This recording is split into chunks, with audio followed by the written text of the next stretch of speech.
a brighter future together. Ladies and gentlemen, every successful journey begins with understanding the purpose behind it.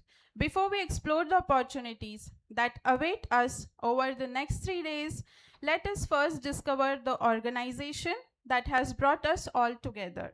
National Skill Academy has been committed to empowering students with industry oriented skills, innovation, and career focused learning. Let us now turn our attention to the screen for a short introductory film that captures the vision, mission, and journey of the National Skill Academy. May I request everyone to kindly watch the video?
ദക്ഷിണേന്ത്യയിലെ നൈപുണ്യ വികസന പരിപാടിക്കായി Kochi national skill അക്കാദമിയും Pandit Deendayal energy യൂണിവേഴ്സിറ്റിയും ധാരണാപത്രത്തിൽ ഒപ്പുവെച്ചു. പുനരുപയോഗ ഊർജ്ജ മേഖലയിൽ പ്രത്യേക ശ്രദ്ധ കേന്ദ്രീകരിച്ച് ദക്ഷിണേന്ത്യയിലുടനീളം നൈപുണ്യ വികസന പരിപാടികൾ സംയുക്തമായി പ്രോത്സാഹിപ്പിക്കുന്നതിനായി കൊച്ചി നാഷണൽ സ്കിൽ അക്കാദമിയും അഹമ്മദാബാദിലെ പണ്ഡിറ്റ് ദീൻദയാൽ എനർജി യൂണിവേഴ്സിറ്റിയും ധാരണാപത്രത്തിൽ ഒപ്പുവെച്ചു. J G university president doctor M P. Chandran, national skill academy director mister Flemy Abraham, national skill academy managing director mister Jose Mathew, national skill academy project head Sanju Mariyam Saju എന്നിവരുടെ സാന്നിധ്യത്തിൽ director general doctor S Sundaran മനോഹരനും national skill academy director Ankita ഡേവും ഔപചാരികമായി ധാരണാപത്രം കൈമാറി.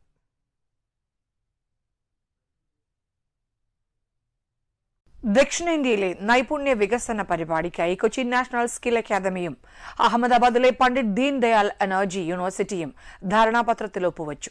PDEU director general doctor S Sundaran മനോഹരനും national skill academy director Ankita ഡേവും ധാരണാപത്രം കൈമാറി. J G university president doctor M P. Chandran, national skill academy managing director Jose Mathew, director Flemy Abraham, professor Bhavani Singh Desai, professor Anibid Sircar, Sanju Mariyam Saju എന്നിവരും സന്നിഹിതരായിരുന്നു. ദക്ഷിണേന്ത്യയിലെ ഊർജ്ജ സാങ്കേതിക മേഖലകളിൽ തൊഴിൽ പരിശീലനം, ഗവേഷണം, നവീകരണം എന്നിവയിലെ സഹകരണത്തിനാണ് ധാരണ. ദക്ഷിണേന്ത്യയിൽ ഊർജ്ജ മേഖലയിൽ നൈപുണ്യ വികസന പരിപാടികൾ പ്രോത്സാഹിപ്പിക്കാൻ അഹമ്മദാബാദിലെ പണ്ഡിറ്റ് ദീൻദയാൽ എനർജി യൂണിവേഴ്സിറ്റിയും കൊച്ചിയിലെ നാഷണൽ സ്കിൽ അക്കാദമിയും ധാരണാപത്രം ഒപ്പുവെച്ചു. പുനരുപയോഗിക്കാവുന്ന ഊർജ്ജ മേഖലയ്ക്ക് പ്രത്യേക ഊന്നൽ നൽകി പദ്ധതികൾ പ്രോത്സാഹിപ്പിക്കാനാണ് ധാരണ.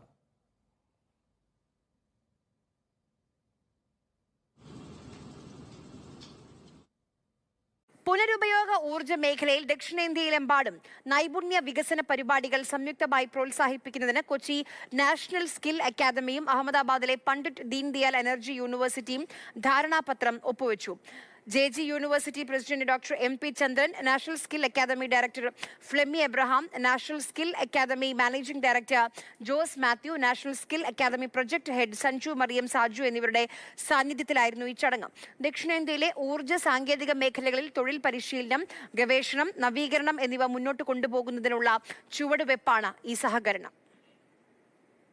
क्या आप सोच रहे हैं कि आपके 12वीं कक्षा के बाद या आपके ग्रेजुएशन के बाद ऐसे कौन से फील्ड में आप जाएं जिससे आपको आगे जाके जॉब प्लेसमेंट्स बहुत ज़्यादा मिल सकें? तो अब नेशनल स्किल्स एकेडमी कोच्चि में खुल गया है. यहाँ पे आपको ट्रेनिंग दी जाएगी सोलर पैनल्स के बारे में, renewable energies, resources, bio green hazards, waste management, सब कुछ मैरीटाइम्स भी. तो यहाँ आपको एक्सपर्ट्स, हर एक फील्ड के एक्सपर्ट्स आपको ट्रेन करेंगे. आपको ग्लोबल लैंग्वेजेस की भी ट्रेनिंग दी जाएगी ताकि आप पूरी तरीके से इक्विप हो जाएं फ्यूचर जॉब्स के लिए. आपको पता है कि आजकल हर चीज ग्रीन एनर्जी पे आ गया है. इलेक्ट्रिक व्हीकल से लेके सोलर पैनल्स हर घर के ऊपर दिख रहे हैं, पर इसकी जो अपॉर्चुनिटीज हैं उसको अभी तक टैप नहीं किया गया. तो अब आइए नेशनल स्किल एकेडमी में और जानिए कि इससे आपको क्या क्या फायदे हो सकते हैं, आप क्या क्या यहाँ सीख सकते हैं और आपको आगे जाके क्या क्या अपॉर्चुनिटीज मिलेंगी. नेशनल स्किल एकेडमी के सर्टिफिकेशंस यूनिवर्सिटी एक्रेडिटेड और एफिलिएटेड हैं ताकि आपको यहाँ के कोर्सेज करने के बाद सर्टिफिकेट के साथ आप दुनिया के किसी भी कोने में जॉब ढूंढ सकते हैं. Hi, so are you someone who is looking forward to what to do in your career? Are you stuck at any point after your 12th, your graduation or your post-graduation, or you want to pivot from what you have already selected? I hope that video now gave National all Skill of us Academy a clear has understanding opened doors of in vision Kochi. and mission Here you'll of be the trained in National Skill courses Academy. that is most It is sought not just after, about like education. It is about transforming knowledge into opportunity, skills into confidence, and aspirations into successful careers. Our next distinguished speaker has dedicated his academic career to nurturing future engineers, innovators, and technology leaders. Through his visionary leadership, he has been instrumental in strengthening industry-academia collaboration, promoting cutting-edge research, and creating an ecosystem where knowledge is transformed into real-world impact. As the director of School of Technology at Pandit Deendayal Energy University, he continues to inspire students to think beyond classrooms and prepare themselves for the challenges of tomorrow. Ladies and gentlemen, it is my great honor to invite Professor Anirban Sarkar Sir, Director of School of Technology, Pandit Deendayal Energy University, to deliver an introductory note. Please give a round of applause for him.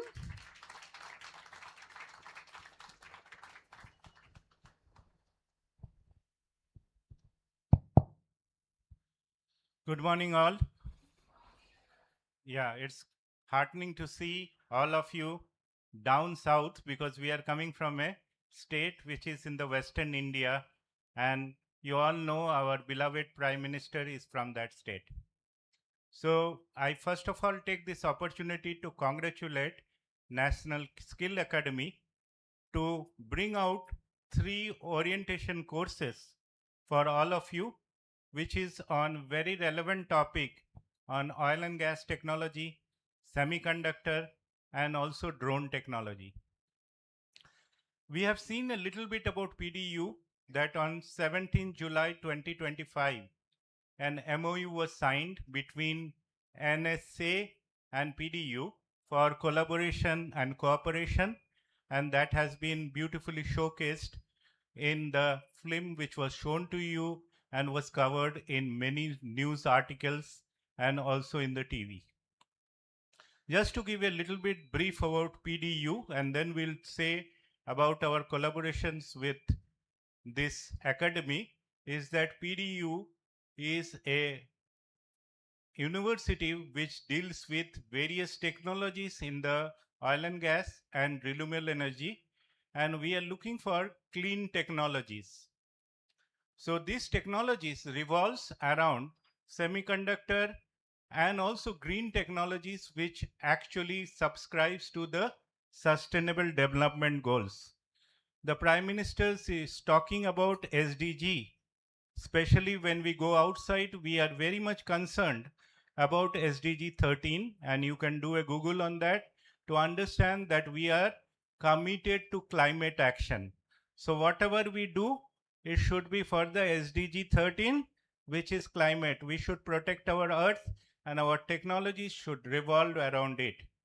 We also require to understand SDG 2 and SDG 15 because we want to make this world a zero hunger place. All of us should get food, and your skilling will definitely bring employment, and it will be a zero hunger earth someday. That is what our aspiration is. You also know that SDG 7 talks about the energy, and we come from the energy university.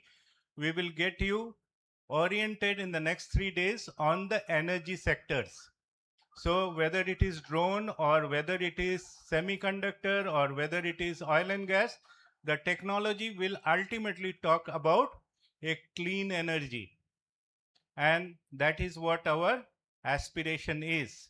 So this university has 20 Atmanirbhar technologies and does lot of work in renewable energy, which is solar energy, wind energy. We work on green hydrogen. We work on also in the areas of biofuel and geothermal energy. I work a lot on geothermal energy, and that's the energy for the future.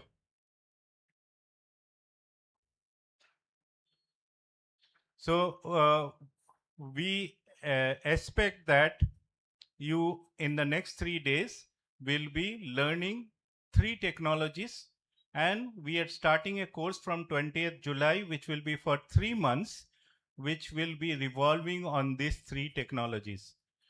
PDU is also very much happy that they are collaborating with NSA because down south we are seeing so much of diversity.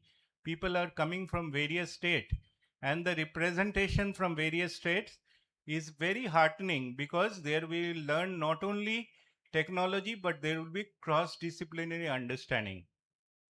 So that is very heartening, and we see that we will try to see a mixed bag of student. We have seen already there is a mixed bag of student.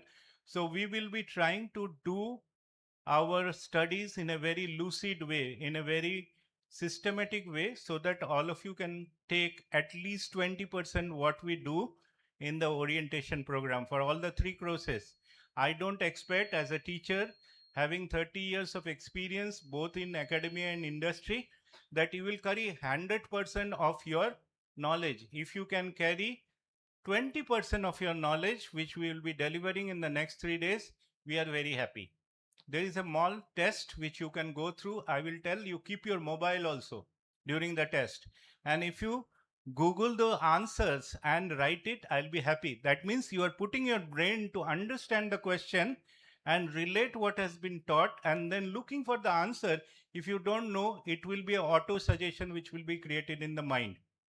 We expect that many hands-on program will happen in the 3 months course, and you may be invited to our university where you can see some of the best of the instruments which many universities don't have, even the industry don't have. I can take that challenge, but you will be trained on those things so that you are job ready.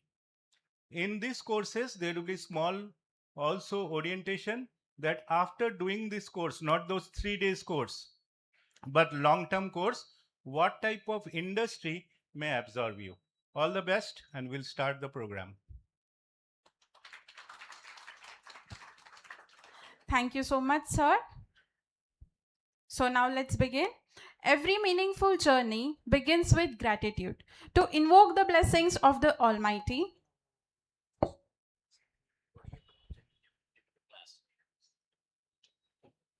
Sorry ഇപ്പോൾ നമ്മുടെ 11:30-ക്കാണ് നമ്മുടെ public meeting. Formal launching will be at 11:30, 11:35 and so on.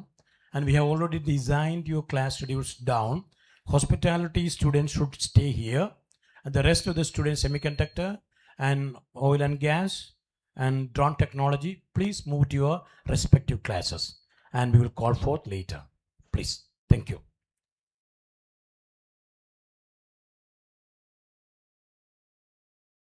Courses are accredited and affiliated from university. You will be taught by the experts in each field, and you will also be given training in global languages, which equips you to go out abroad or either work in India with any language skill that you possess. All these courses are accredited and affiliated from the university, and you will be given hands-on training as internship outside Kerala as well.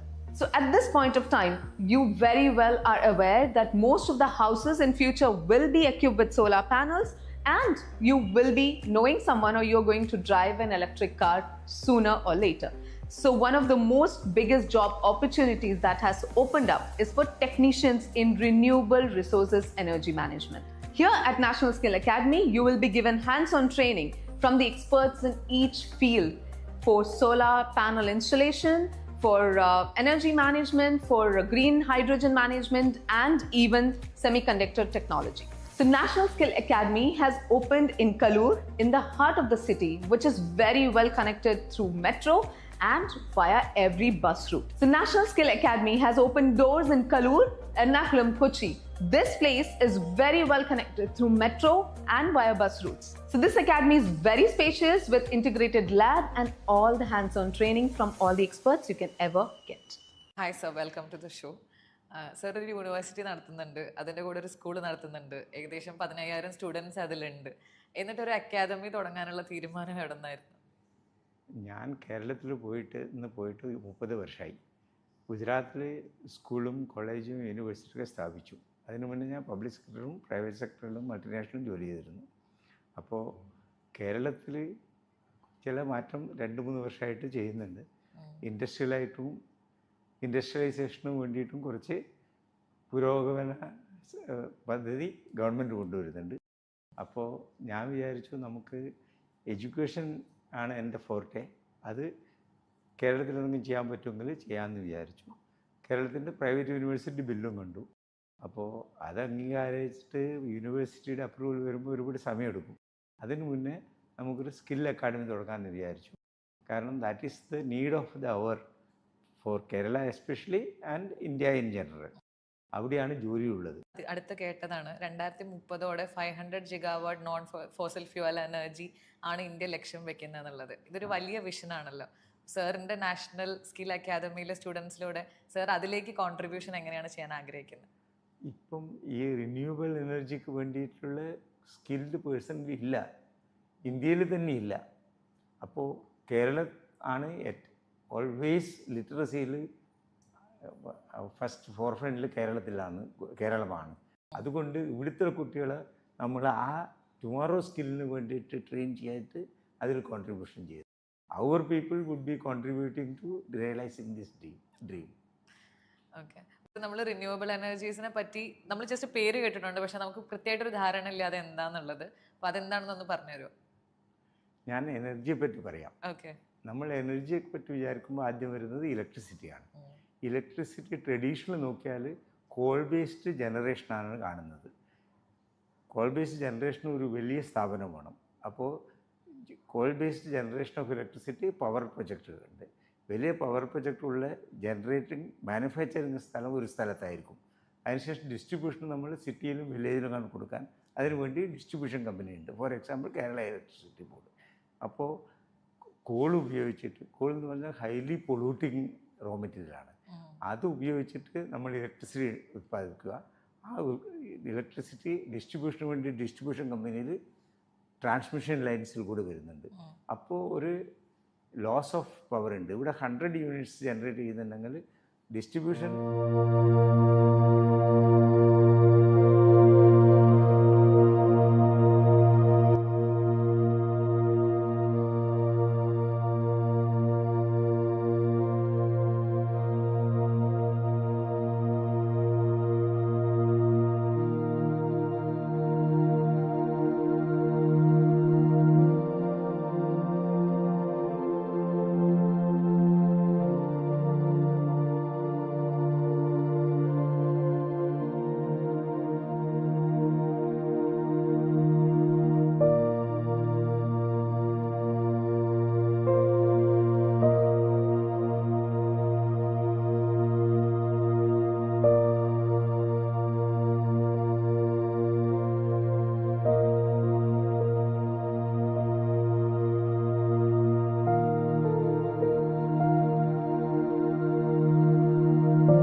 So you can create hydropower from water, you can create wind energy from wind turbines and solar energy which is available throughout at no cost, even at your home. So this is renewable energy which is non-polluting and which has no raw material cost at all. That is renewable energy, and that is where the world moves with the new central government policy of taking rooftop solar to every home by 2025. There are tremendous opportunities in a warm country like India. Okay, നമ്മൾ renewable എനർജീസിനെ പറ്റി നമ്മൾ just പേര് കേട്ടിട്ടുണ്ട്, പക്ഷെ നമുക്ക് കൃത്യമായിട്ടൊരു ധാരണ ഇല്ല അത് എന്താണെന്നുള്ളത്. അപ്പോൾ അതെന്താണെന്നൊന്ന് പറഞ്ഞുതരുമോ? ഞാൻ എനർജിയെ പറ്റി പറയാം. ഓക്കെ, നമ്മൾ എനർജിയെ പറ്റി വിചാരിക്കുമ്പോൾ ആദ്യം വരുന്നത് ഇലക്ട്രിസിറ്റിയാണ്. ഇലക്ട്രിസിറ്റി ട്രഡീഷണൽ നോക്കിയാൽ കോൾ ബേസ്ഡ് ജനറേഷനാണ് കാണുന്നത്. കോൾ ബേസ്ഡ് ജനറേഷൻ ഒരു വലിയ സ്ഥാപനം വേണം. അപ്പോൾ coal based generation of electricity power പ്രൊജക്റ്റുകളുണ്ട്. വലിയ പവർ പ്രൊജക്റ്റുള്ള ജനറേറ്റിംഗ് മാനുഫാക്ചറിങ് സ്ഥലം ഒരു സ്ഥലത്തായിരിക്കും. അതിനുശേഷം ഡിസ്ട്രിബ്യൂഷൻ നമ്മൾ സിറ്റിയിലും വില്ലേജിലും കൊടുക്കാൻ അതിനുവേണ്ടി ഡിസ്ട്രിബ്യൂഷൻ കമ്പനി ഉണ്ട്. For example Kerala electricity board. അപ്പോൾ കോൾ ഉപയോഗിച്ചിട്ട്, കോൾ എന്ന് പറഞ്ഞാൽ ഹൈലി പൊള്യൂട്ടിങ് റോ മെറ്റീരിയലാണ്. അത് ഉപയോഗിച്ചിട്ട് നമ്മൾ ഇലക്ട്രിസിറ്റി ഉത്പാദിപ്പിക്കുക. ആ ഇലക്ട്രിസിറ്റി ഡിസ്ട്രിബ്യൂഷന് വേണ്ടി ഡിസ്ട്രിബ്യൂഷൻ കമ്പനിയിൽ ട്രാൻസ്മിഷൻ ലൈൻസിൽ കൂടെ വരുന്നുണ്ട്. അപ്പോൾ ഒരു ലോസ് ഓഫ് പവർ ഉണ്ട്. ഇവിടെ 100 യൂണിറ്റ്സ് ജനറേറ്റ് ചെയ്യുന്നുണ്ടെങ്കിൽ ഡിസ്ട്രിബ്യൂഷൻ കമ്പനിയിലെത്തുമ്പോൾ ഒരു 13-15% അത് കുറയും. അപ്പോൾ 100 യൂണിറ്റ് ഉണ്ടാക്കുന്നത് 87 യൂണിറ്റേ ഡിസ്ട്രിബ്യൂഷൻ കമ്പനിയിലെത്തുള്ളൂ. ഡിസ്ട്രിബ്യൂഷൻ കമ്പനി ഒരു വലിയ വൈഡ് ഏരിയയിലാണ് വീട്ടിലും കൊമേഴ്ഷ്യൽ എസ്റ്റാബ്ലിഷ്മെൻറ്റിലും ഇൻഡസ്ട്രിയിലും ഡിസ്ട്രിബ്യൂട്ട് ചെയ്യുന്നത്. ആ ഡിസ്ട്രിബ്യൂട്ട് ചെയ്യുമ്പോൾ ഒരു 15-20% പിന്നെയും ഡിസ്ട്രിബ്യൂഷൻ ലോസ് ആകും. അപ്പോൾ 100 യൂണിറ്റ്സ് ഉണ്ടാക്കിയാൽ നമുക്ക് കിട്ടുന്നത് 65-70 യൂണിറ്റ് മാത്രമേ ഉള്ളൂ. അപ്പോൾ there is a loss of power generated from transmission to user. So there is an inefficiency. So wherever there is inefficiency, there is possibility of new things and disruption. That is how people started researching on renewable, means energy with raw material that is always available. You can reuse it again. When you think of reusable energy, you are looking at raw materials like sunlight, wind or water. So you can create hydropower from water, you can create wind energy from wind turbines, and solar energy which is available throughout at no cost, even at your home. So this is renewable energy which is non-polluting and which has no raw material cost at all. That is renewable energy, and that is where the world moves with the new central government policy of taking rooftop solar to every home by 2025. There are tremendous opportunities in a warm country like India. Okay, ഇതൊരു blue collar ജോബിനും കൂടെയുള്ള possibility ആണല്ലോ ഇതിലൂടെ ഉണ്ടാക്കാൻ ശ്രമിക്കുന്നത്. അതെന്താ അങ്ങനെ ഒരു focus പോയത്? ഞാൻ ഇനി ഒരിക്കലും ബ്ലൂ കോളറും വൈറ്റ് കോളറായിട്ട് ഡിഫറൻഷ്യേറ്റ് ചെയ്യില്ല. ഞാൻ എബ്രോഡിൽ ജോലി ചെയ്തിരുന്നു. അവിടെ ജോലി ചെയ്യേണ്ടത് white കോളറായിരുന്നു. I was looking after strategy for a big large multinational company. പക്ഷേ വീട്ടിൽ വന്നാൽ പ്ലംബിങ്ങിന് ചെയ്യാൻ, ഇലക്ട്രിസിറ്റി പോയാലും രാത്രി ഭക്ഷണം കഴിച്ചതിന് ശേഷം പ്ലേറ്റ് തുറക്കാനും എനിക്ക് തന്നെ ചെയ്യണം. അപ്പോൾ ബ്ലൂ കോളർ വീട്ടിലും വൈറ്റ് കോളർ പുറത്തുമായിരുന്നു. Now those days of white collar and blue collar jobs are over. What you need is skill. And skill if you call blue collar, but that is where you have got money, you have got opportunities. അതുകൊണ്ട് നമുക്കിത് മറക്കണം. ഈ white കോളറും blue കോളറും ഉള്ള വ്യത്യാസം നമുക്ക് മറക്കണം. Sir, ഇങ്ങനെ ഒരു വലിയ അക്കാദമിയുമായിട്ട് നമ്മളുടെ കേരളത്തിലേക്ക് സാർ വരുന്ന സമയത്ത് എന്ത് മാറ്റമാണ് സാർ ഇവിടെ ഉണ്ടാക്കാൻ ശ്രമിക്കുന്നത്? ഞാൻ ഉണ്ടാക്കുന്ന സ്കിൽഡ് വർക്ക് ഫോഴ്സ് ഉണ്ടാക്കാനാണ്. Kerala should be able to provide skilled work force not only to India but to the whole world itself. ഒരു സമയത്ത് ടീച്ചേഴ്സും നേഴ്സസും കേരളത്തിലാണ് ലോകത്തിൽ എവിടെയും പോയിരുന്നത്. ട്രേഡേഴ്സും ഉണ്ടായിരുന്നു. V lost it somewhere.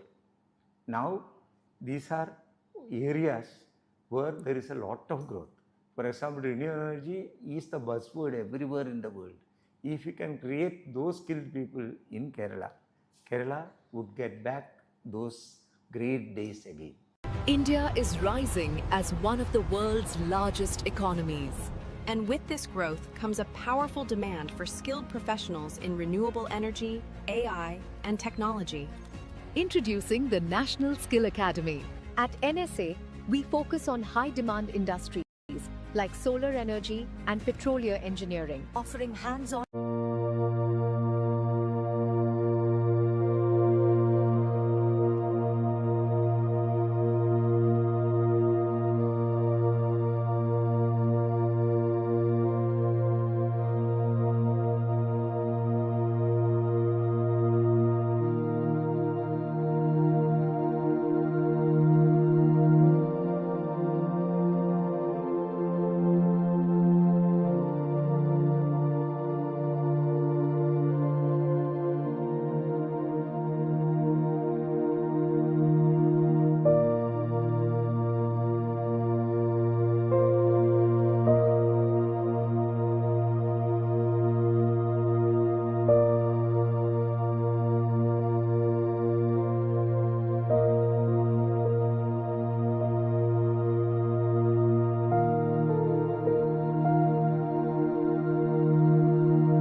students from Nagaland to present a beautiful prayer song. May I request to kindly maintain silence during the prayer.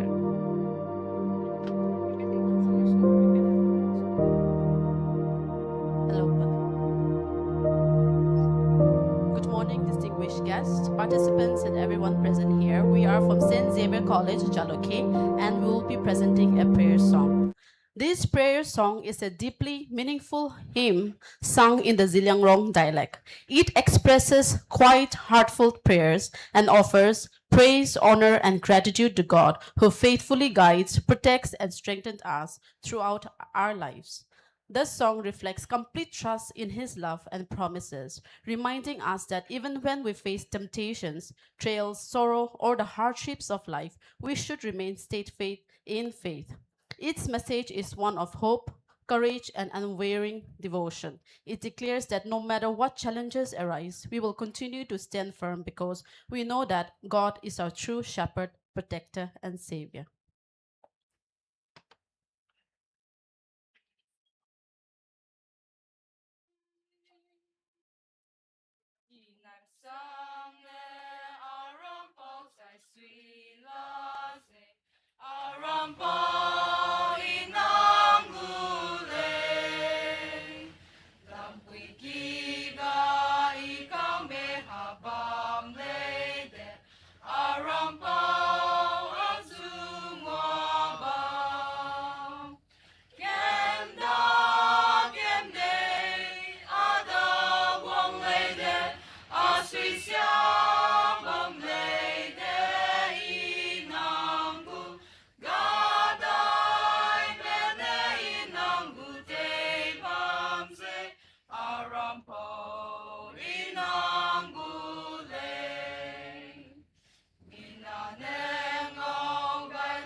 A nation's greatest investment is not in its infrastructure alone, but in the aspirations of its youth.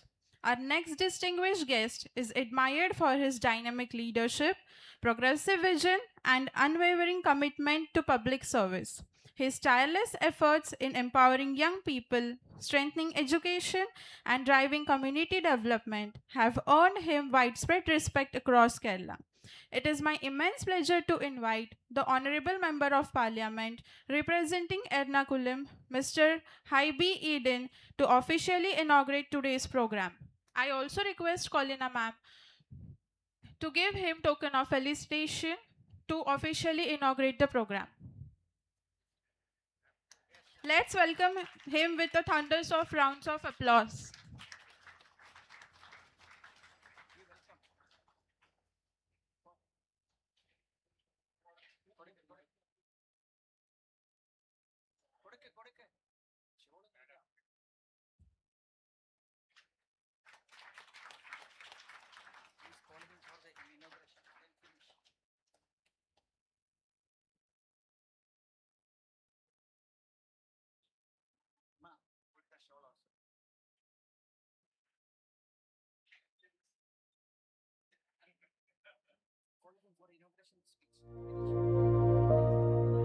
I call Honorable Mr. Haibi Eden for the inauguration speech.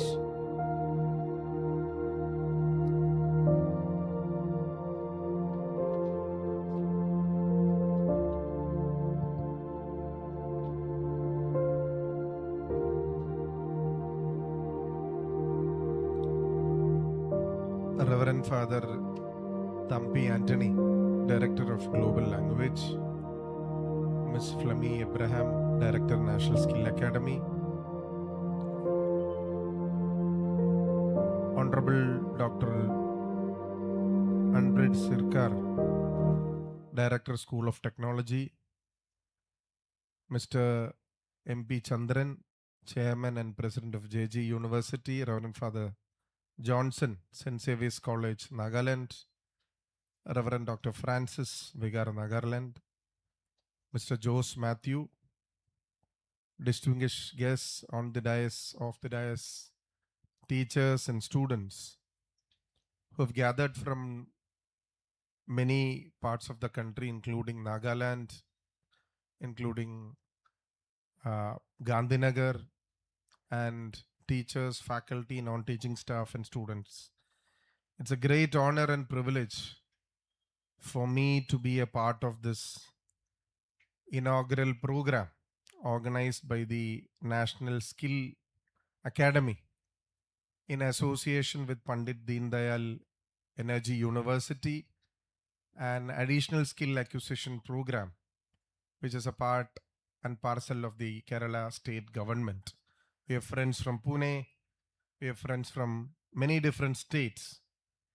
The basic idea of this academy or our institution is to make sure, like it's written, bridging and transforming not just Northeast, but the entire country. And even in Kerala, we have a gap between the academy and the industry. This is something which always is a point of discussion when it comes to our higher education system and sector. Kerala is much ahead in terms of education in the general education scenario. I was this morning a part of the inaugural ceremony of the Praveshnolsavam in Srinarayana Higher Secondary School. Honorable Minister Sri Anup Jacob inaugurated the function of the district. It is welcoming the +1, +2 students to this academic year. And we have a percentage of 99.2 in the SSLC examination, which is the 10th standard examination of the state and aided schools. So the number of students enrolling to the higher education system is much higher in Kerala compared to any other states. But after a point of time, after +2, after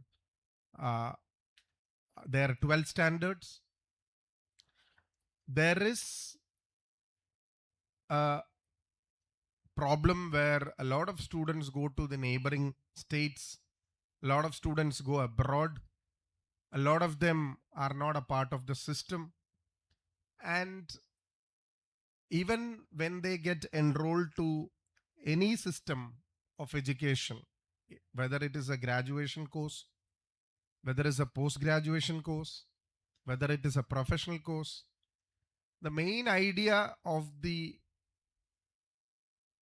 course or the syllabus is to connect to the jobs which we are going to secure. Unfortunately, there is a systemic problem in the higher education segment where even qualified engineers or qualified bureaucrats, qualified people from the system does not know what exactly they do in their respective jobs. A friend of mine who's one of the biggest vice presidential posts in a car making company called Nissan told me that Kerala has a bright lot of young students who get very good marks, who secure higher positions in their examinations, but unfortunately we have to spend a lot of time and money on them to train them to our industry. So it takes like 6 months of time to get their language in place, get their certificates in place, get their communicative skills in place. And exactly what the industry needs is something which is taught later after the courses. So these are courses. So there are many students from Nagaland who study German in Kerala. I think we have the maximum number of institutes studying German, teaching German in Kerala. A person who wants to become a nurse, study nursing in Germany needs to know the language. A person who have already secured the nursing degree, BSc nursing degree, they need to know the language and they need to study the language as well. So when you go to Europe, even if it is Italy or Germany, there are a lot of job opportunities, but you have to know the language. So National Skill Academy is one place where they teach German, but in association with the ASAP and the Pandit Deendayal University, they are teaching courses in terms of oil and gas. Then you have semiconductors and drone technology. So these are courses, innovative courses, which are the need of the hour, which has a lot of job opportunities. And it takes just 3 to 6 months for you to get a very valuable idea, information, and hands-on job experience on the particular course. And these courses are courses which provide you jobs and give you extremely good salaries. Even abroad, oil and gas is a huge entity. Again, drone technology is something which is the need of the hour. Artificial intelligence have entered into any segment, even if you're a doctor, even if you're an engineer, even if you're a lawyer. AI has a lot of influence on these jobs and on these professions. So learning should be a continuous process. You cannot stop your journey by just studying one course. Artificial intelligence, if you are not updated in technology or upgraded in technology, you might lose your job as well. So I was speaking to Honorable MLA Srimati Uma Thomas on the phone between the prayers which happened, and she was telling me about an organization called Coro Health, which has laid off a lot of employees. A laying off process is happening, and one reason I find in the layoff process is the influence of AI. So once you are not equipped with AI, I think that we will lose a lot of jobs at the initial stage. So this is a very, very interesting academy, National Skill Academy, where you would be trained, you would be equipped for the future industries, like they said, oil and gas, drone technology, etc., where you would actually learn what exactly needs to be implemented in these particular industries. So I hope National Skill Academy, the friends who have come from Nagaland, from many other parts of the country, would be very well equipped, would be getting, there are a lot of faculty which have come from the Pandit Deendayal University, from Pune, etc., who will be giving you a lot of valuable information, who would be giving you an awareness program, a guidance program, whereby you would be able to choose what exactly your passion is, and you would understand the industry and take it forward. So I wish all of you all the very best. And as I said, this is the need of the hour.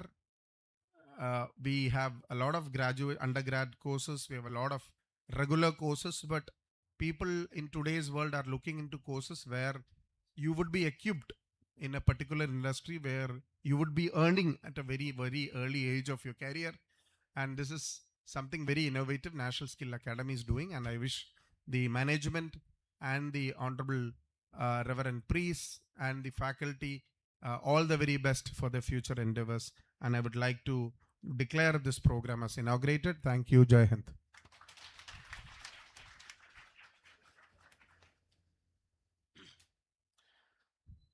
As you know that MP is very has a very tight schedule, and we say Malayalam thank you. നമ്മുടെ ഹൈബി ഈഡൻ വളരെ സ്മാർട്ടായിട്ടുള്ള ഒരു M P ആണ്.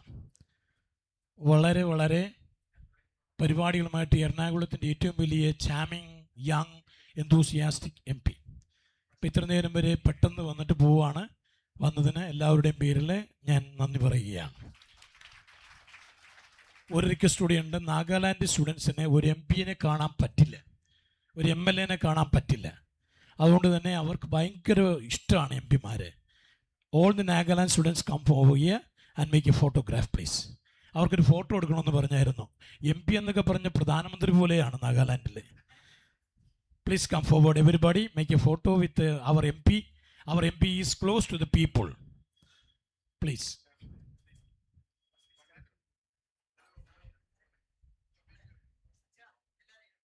Stage, you come over here, everybody. Nagaland students, please.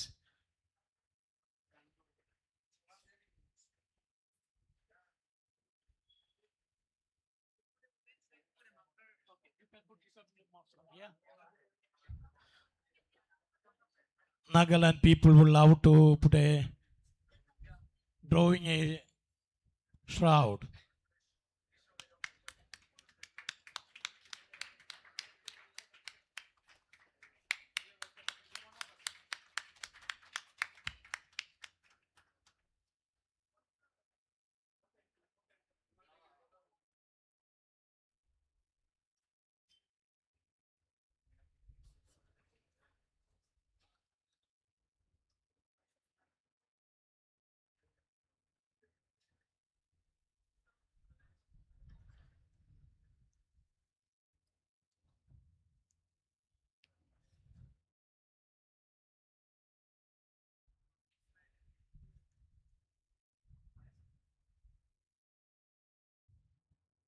We have got a smiling MP and a smiling Chief Minister.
Educational institutes shape futures, but visionary leaders shape institutions.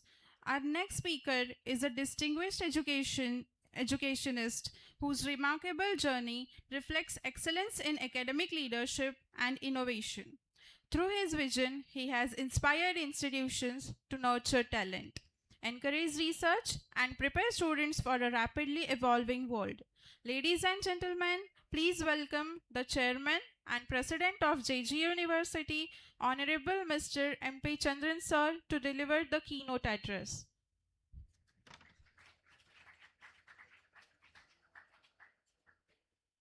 Just a second, sir. First, we'd like to felicitate him with the token of appreciation.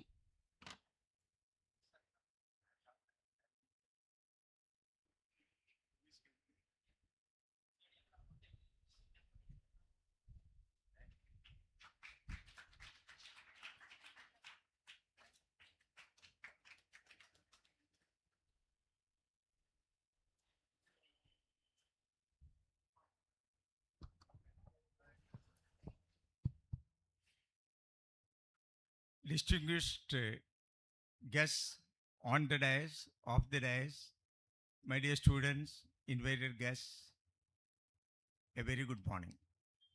It gives me immense pleasure to be here at the inaugural ceremony of National Skill Academy. National Skill Academy has been established with the specific purpose of providing required skill set to students who have already got their knowledge, they got their degree, diplomas from traditional institutions. What's happening is technology has changed the way we live and work. Earlier, we used to garner for white collar jobs. As our honorable MP clearly said, artificial intelligence is changing the way every field is functioning now, whether it is law firm, whether it is engineering firm, whether it is medical field, whether it is any field, AI is affecting. And one thing that is happening is the white collar job, the office job, where only mind used to be in demand, is being taken over by artificial intelligence. But there are jobs where you need coordination between hand and mind. These are areas which would never be taken away by technology. So the idea behind National Skill Academy is to provide the finishing skills that are required for our people, our youngsters, to acquire skills which would enable them to work with the hands and mind together using AI even. That is why we are looking at areas which have got tremendous opportunities, whether it is oil and gas, whether it is drone technology, whether it is semiconductor, whether it is renewable energy. There are opportunities both in India and abroad. And what we would give is, apart from what you have got from your college and schools, we would give hands-on trainings. That is why PDEU is our partner, SAP is our partner. They would provide not only theoretical training, but also practical training. And after this practical training, you would not only get a diploma, but not only get a certificate which shows that you have acquired these skills, but you would also be getting a job. We are confident that every student who passes through the portals of National Skill Academy would be able to land a job immediately upon completion of the course, because they would have acquired the skills that are required on the job.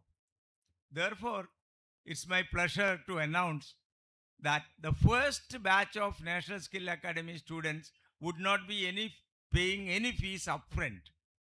They would study, they would get their employment, they would get their salary. Once they get their salary, they would pay back to National Skill Academy, which is something which we believe in ourselves, that we would be able to place each one of you. And not having enough amount to pay fees should not deter anyone from acquiring the skill set that would get you a job. So this is what I wanted to say as a part of keynote address, that we are very, very courageous to announce this, that every one of you would get a job, and as a part of our promise, we would allow you to prosecute the first batch without paying any fees in advance. This is a promise that National Skill Academy makes today, and I would invite as many children as possible to come and join these 4 courses that we are announcing today. Thank you very much. Wish you all the best.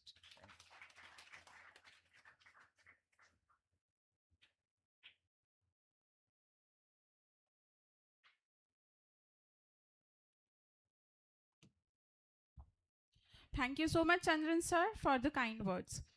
True education enlightens the mind, while values illuminate the path we choose in life. Our next revered guest has devoted his life to shaping generations through education, faith, and compassionate leadership. His commitment to holistic education has inspired countless students across Nagaland. Please welcome Reverend Father Mr. Johnson. First, I would like Mr. Joe sir to felicitate him.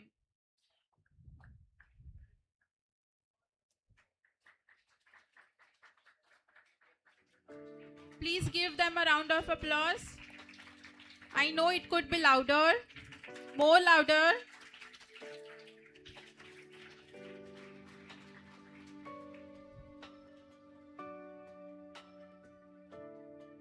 Now I welcome him for the benediction address.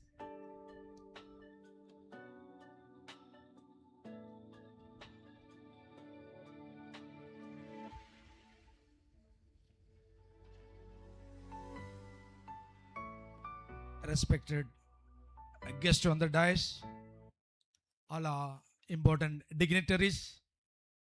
We are indeed honored to stand here. When I say we have a group at the back. To thank you in the first place for inviting us to join this program for the coming 3 days. And I stand here on behalf of all our Nagaland team. We have a custom of welcoming our guests. I'm not standing here to welcome, but we wanted to show our appreciation. I request our distinguished guests at the dais to stand up and receive our token of love. I request, start from there.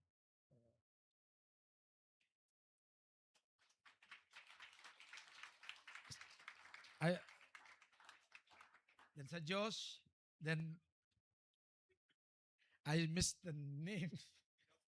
Josh Matthew, and then Sir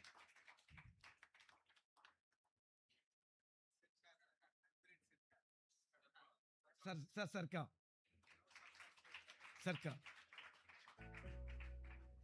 Yeah, we are grateful to you for inviting us and giving us an opportunity. We are coming from Nagaland. You know where is Nagaland is. There was a question. I heard it earlier. Kohima is in. Kohima is the capital of Nagaland. And many of the rest of India wrote it is in Gujarat.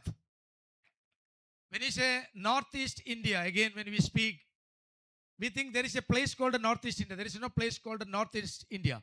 It's a collective name used for the 7 states of Northeast India at the beginning. That is Assam, Arunachal Pradesh, Mizoram, Manipur, Meghalaya, Tripura, and Nagaland. And later, Sikkim was added to that 7 states. So it was called the 7 states of Northeast. That is what we are called. And we are from that one sister from Nagaland. We are around 24 plus. We are very glad to be here. Just before, Sir had already promised that those who want to really and put their hands in training, they won't charge anything till they are trained. And when they are employed, may be paid back. These are the promises we really look for. Because we are coming from a place where we have vibrant youth. I have been with the education institutions. Church runs quite many schools, colleges, and universities. Recently, we are coming to realize that our degrees, our academic degrees, does not suffice everything. We need to sustain our society through various job, skills, and then income that is being taken from there. And you know, we have got, our place is blessed with a lot of landscaping, valleys and hills. We have forest products and moreover with the beautiful people. And then Nagaland, of course, I come from Nagaland. I was working there in various places and still I am working. We are there for last 36 years in Nagaland. I like to just remind you one thing. Earlier in the 90s, 80s and 90s, hundreds of missionaries worked there. Along with them, people from Nagaland traveled to, people from Kerala traveled to Nagaland as educators, as teachers, and opened the schools, and then we have educated them. And now that we have educated them, we have given them good certificates, but we could not give them good job because the job opportunity is not in our hand. We have qualified, educated, creative youth in our hand, but we can't provide them, we can't skill them because we don't have the resources for that. You know, in the church, initially we had our late bishop who envisioned this Nagaland to be a greater place, and he found that we have no money to have big infrastructures. So he decided we will develop an agricultural training center. That was his dream. And then, you know, we started, we can say proudly that we introduced rubber in Nagaland actually to cultivate, have gardens. And then now we are, actually Nagaland is one of the third largest producers of rubber in the northeast out of Tripura and certain part of Assam. And those days we were cultivating rubber, we were carrying rubber and cultivating it there in the beginning. We have a farm and then people have started. Now people from Kerala come to buy that rubber. We have educated hundreds of our youth. Those days, our teachers were going from Kerala to educate them in Nagaland. But now we have educated youth coming out from Nagaland to serve the rest of the part of India. I just wanted to tell, we are looking for opportunities to work with. We have creative, adventurous youth with us. You give them anything, they have an answers. I used to say jokingly, you give them a water pipe, they will make a gun out of it. We have wonderful people who uses the natural talents to find things, but we are not skilled. We lack skills. And we look forward to this National Skill Academy to help us, to raise us, and to partnership with us. I just got one thing I had, one of my touching experience I had. Northeast is a remote place. We don't have much infrastructure. Communication is poor. Remote villages, we make walk days to reach every corner. But you will see, in every corner there will be a school. It will be run by either from outsiders or from the church. And we have educated quite many. I had one experience. We had, fathers, we have this kind of church. Then we have hostel. We had a hostel. And then we have some things. Hostel boys were there. One day, our cows need to be fed and the man was missing. And we need to cook the food. I asked one of the boy, can you help me? He said, yes. And then what really surprised me was that I told him, you cook the food, and I gave the in charge and I went. And I went after a few hours to go back to there, and I saw the fire still keep burning. But the boy was not there. I was surprised. Initially, I was a bit angry. Then I asked him afterwards, how did you do? He had done it wonderfully, one thing. He had taken a dabba, means we call it a tin, put some water, made a hole, kept it in the fire, and then the steam was actually fanning the fire, and the fire keep going. When I asked him, this is what we do at home. We keep our fire burning and we go to the field, then we come back in the evening, still the fire will be kept burning. I wanted to tell that technology, yes, we are not up to it. We have books and libraries, but we don't have the technology and the skills. We have computer labs, and then we have other technologies to be used, but we don't have the computing technology. We are the bright brains we have, but we have not the right skills that we have. We have really fertile land we have, but we don't have the advanced technologies to produce from that land. I came here on the on behalf of all of them. I'm really happy to be here, and I thank this National Skill Academy for giving an opportunity to come and participate. Once again, I thank all of them. We have a lot to speak, and Nagaland is one of the best places that you can see. And whoever we interacted, other than from there, they asked me, Father, do you eat something? Yes, we do. And then it is a culture with ethnic groups, tribe, languages. And then we have got 22 languages that we use as official, but official language is English. Thank you once again. And we thank you for putting us up here and giving us this opportunity. Once again, thanks all.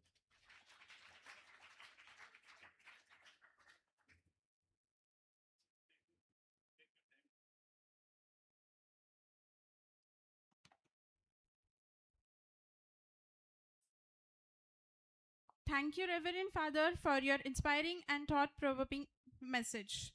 Knowledge enlightens the intellect, but wisdom shapes the character. It is now our privilege to invite Reverend Dr. Francis from Nagaland to deliver the benediction message. Before that, I would like Joe sir to felicitate him.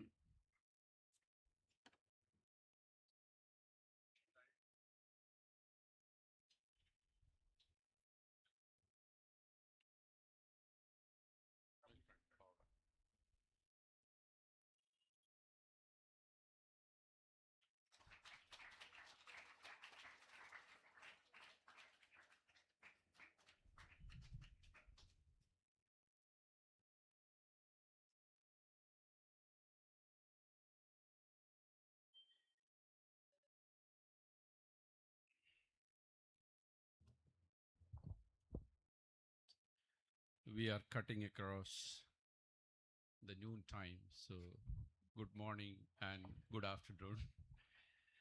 I am Father Francis, നാട്ടില് Kothamangalam.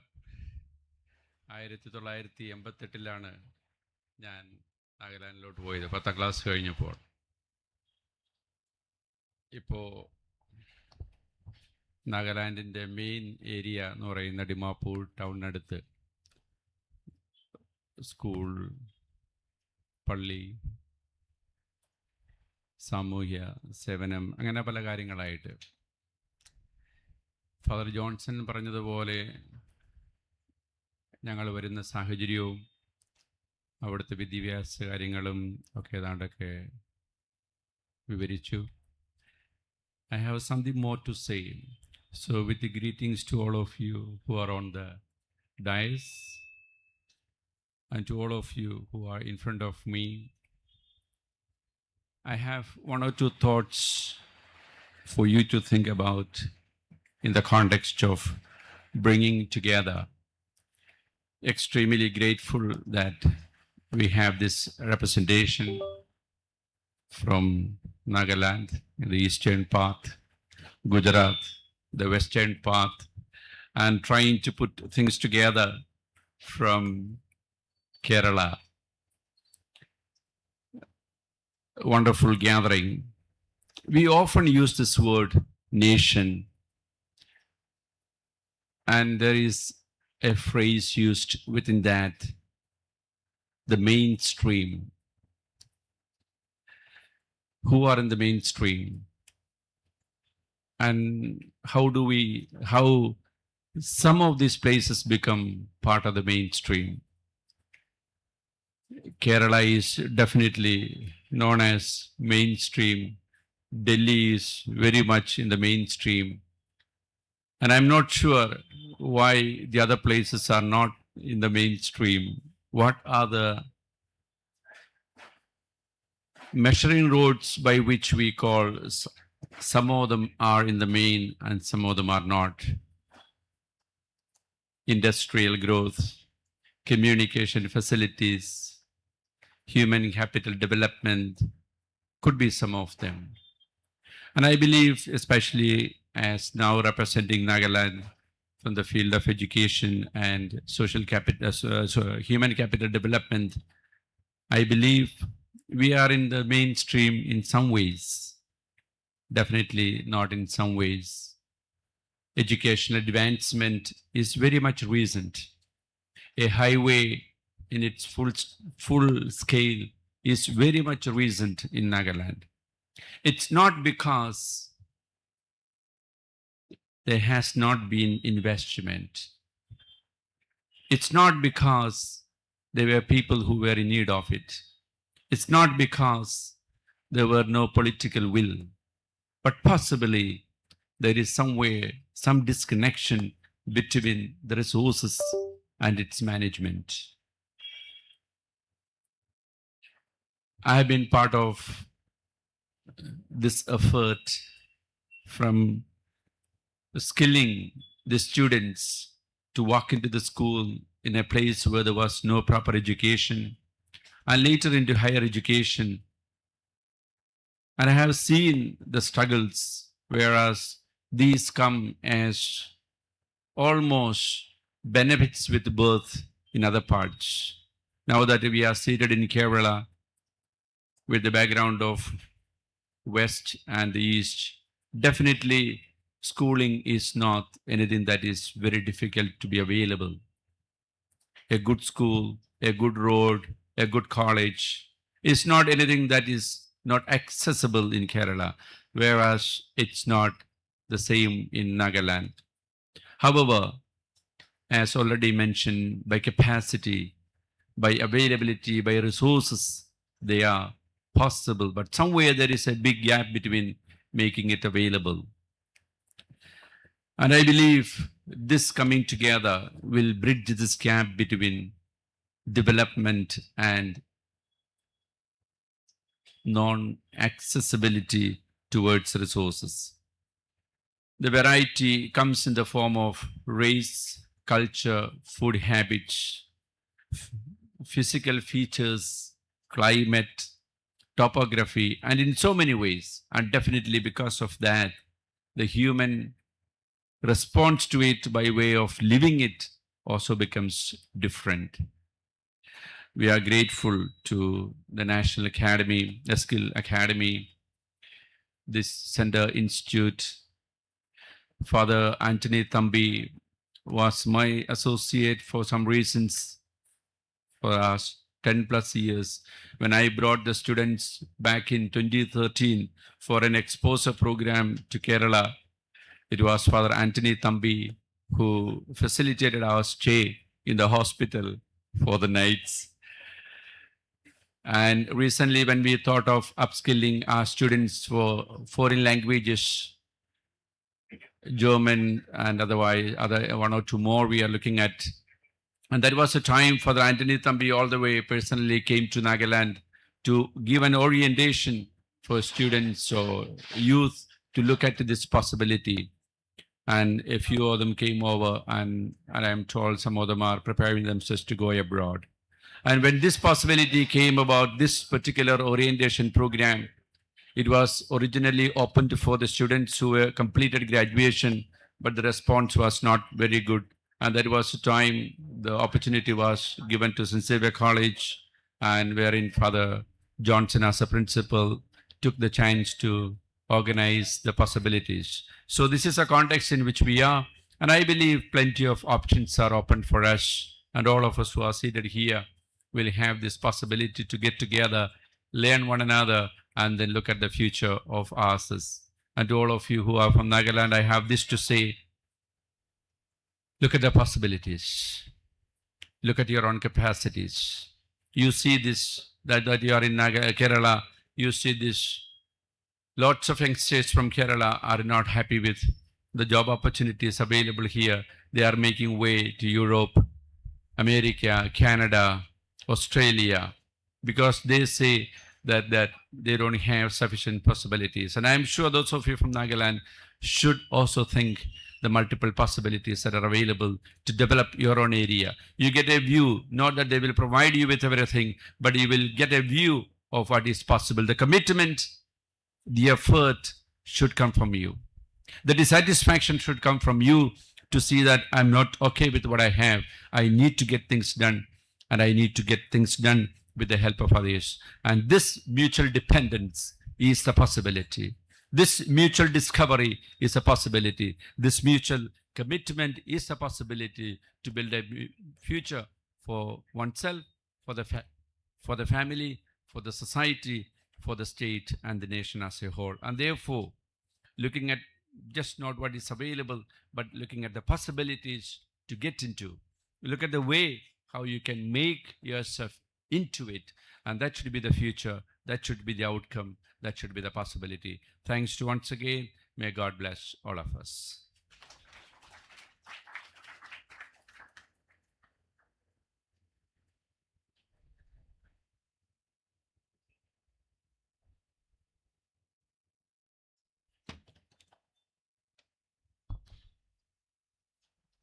Thank you, Reverend Father Dr. Francis, for your inspiring and uplifting message.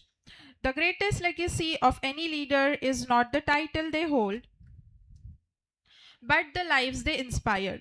Our next speaker is a respected priest, distinguished educationist, and visionary leader. Having served with dedication as a former Chancellor of Diocese of Kochi, he now continues his mission of empowering young minds as the Director of National Skill Academy.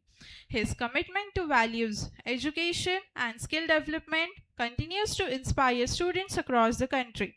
Ladies and gentlemen, please welcome Reverend Father Anthony Thambi.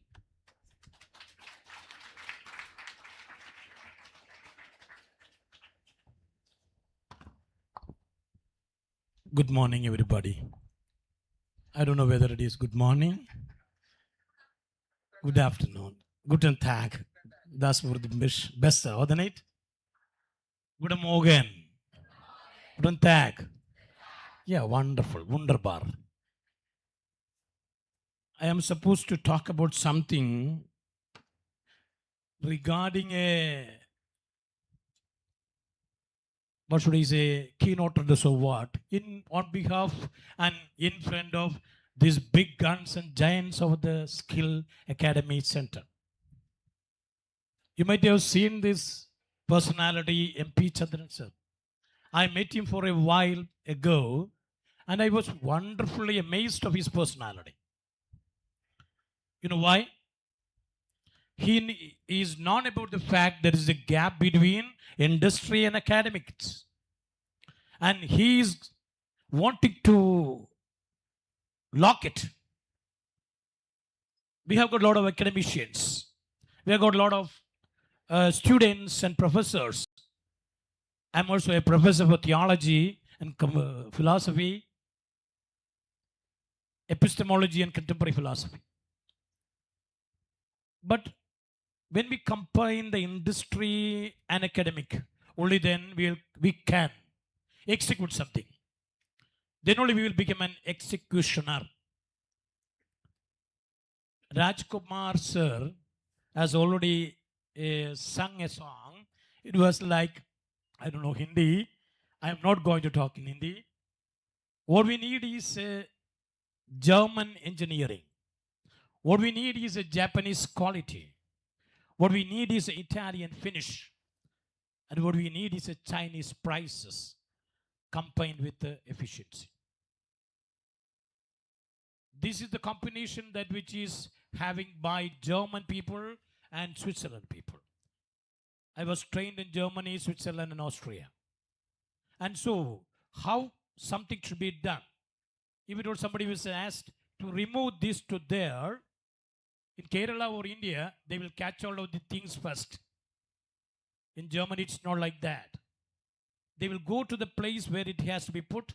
They will see to it the place and the way is correct or not, whether there is a blockage. Then only they will take this thing to there.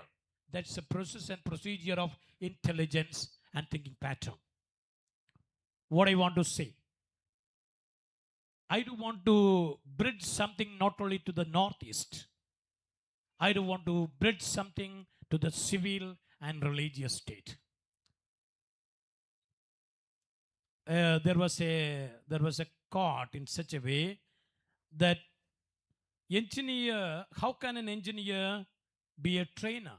Cannot be. Engineer cannot be a trainer. Why it is so? It deals with the skill. It deals with the skill that which perhaps it is distant from their curriculum or syllabus. They may be knowing academically what is what and what is not. But a person who has got a skill, he knows how to do the welding, how to do these things and so on. And this is what the distance. So industry people should authorize the academicians what we need today. And industry people have to give the certificate, not the academicians. I don't want to just humiliate the engineers or what, but they should have a conformity. You know what is truth? Truth is conformity between mind and the object. If there is no conformity between academy and industry, we don't get a truthful person. We will be odd man out in the community. And so I would love to, on behalf of the National Skill Academy, bridging and transforming Northeast, not only the Northeast, Europe, whole world, and not only this earth, rather the whole satellite, whole Milky Way. We have to explore the Milky Ways. And I conclude with a note that all the best for a grassroots level engineering with the practical knowledge. We may have a lot of CBSE students, they have got 90%, 99, 100%, but they may not know how to catch out of the hammer, how to catch out of the nails, everything. Because that's what we are lacking. So what we need is a practically oriented training and academic. I wish you all the best, and I'm sure of it.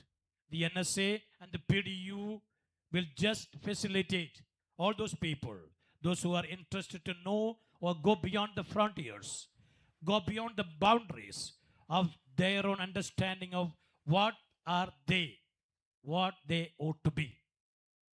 We have to bridge the gap between what you are, what you ought to be. Thank you so much. Have a blessed day. And I'm sure that you may have a lot of, you will be sweating like that. We'll be finishing within no time, expecting the MLA for a while. He has landed in the airport and he is on the way. Within 5 minutes time, we'll be back here. In between, we will be playing something else and I will go and get him on the dais. Thank you so much.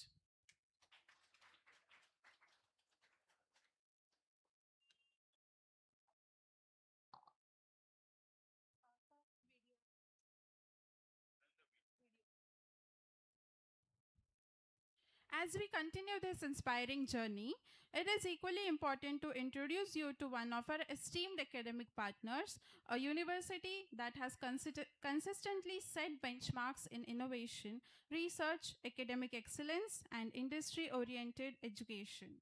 Pandit Deendayal Energy University, widely known as PDEU, has grown into one of India's leading multidisciplinary universities.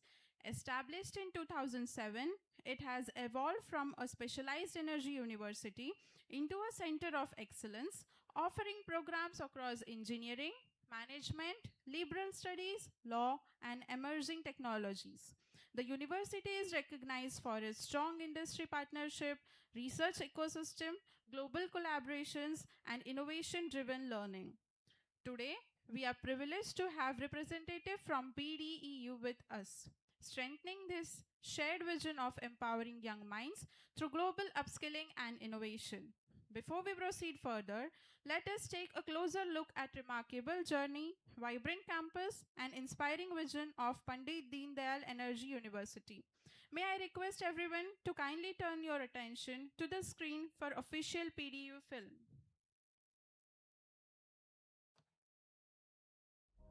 What is energy?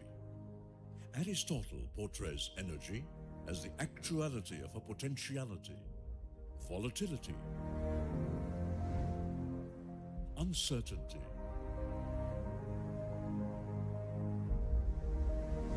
complexity, ambiguity. In this VUCA world, what is energy? Aristotle portrays energy as the actuality of a potentiality, volatility, uncertainty,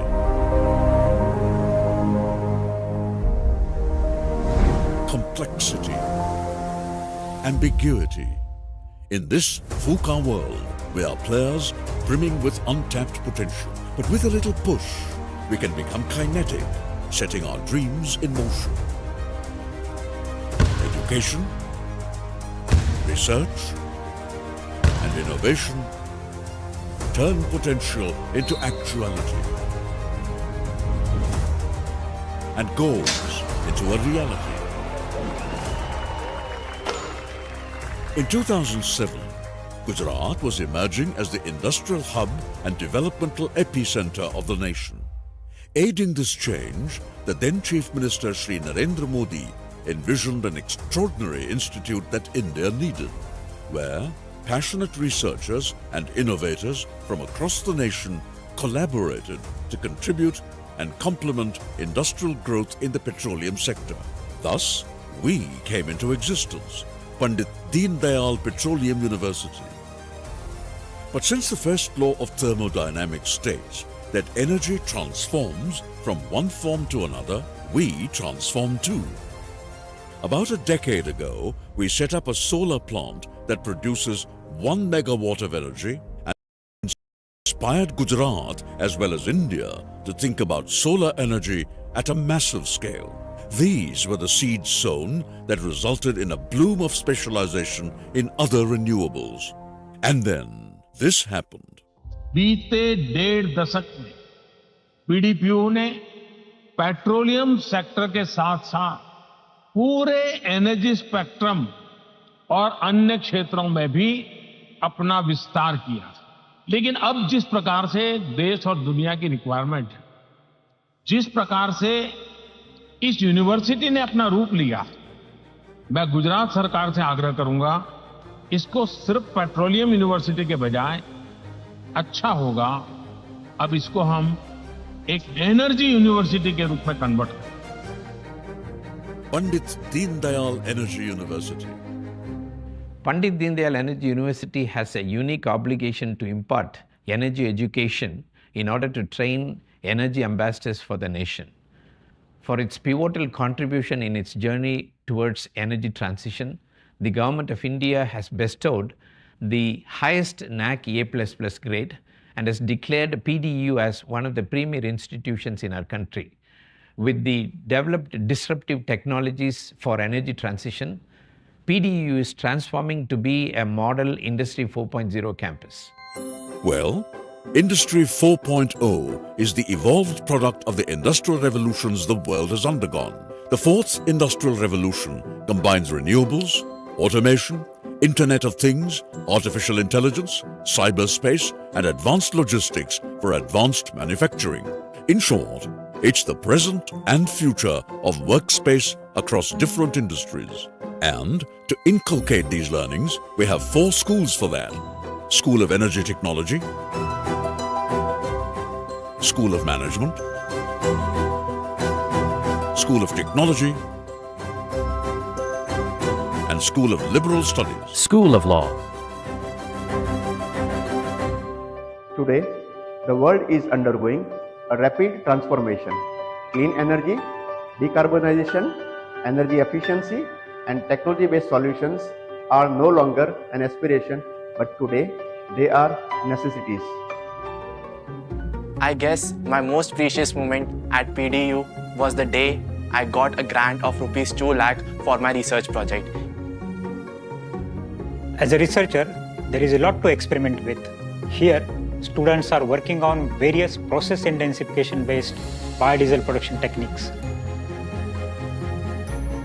I'm not exaggerating, but this is the best place to learn about solar energy. I mean, where else you will get solar power plant and solar panel production unit on one campus? The School of Technology, Pandit Deendayal Energy University, is working in cutting-edge research in the field of IoT, AI, ML, and also in deep learning. The school, along with Micron, is training students in the packaging technology and also working in the front-end semiconductor devices. The school is preparing students of tomorrow, and they are imparted technologies in the labs which has been created for them. These are both teaching labs and research lab, and the school strives very hard to make them both employable and deployable. There are so many options that one can pursue. There's data science, IoT, robotics, VLSI design, and additive manufacturing. We have designed this project such that the students are able to get something that we call as practical wisdom, basically enabling them to showcase their engineering expertise in the real world situation. Cybersecurity and data sciences are no more things of the future. They are the driving forces behind Industry 4.0. PDU has 1 month of international exposure program in which we get to go to foreign universities to study. Actually, my life in PDEU is full of experience.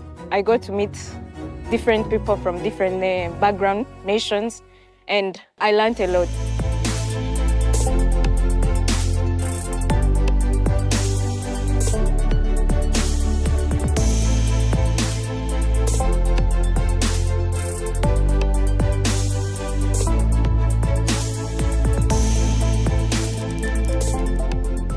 Students in energy management and general management are working for summer internship. It is a mandatory part of their curriculum.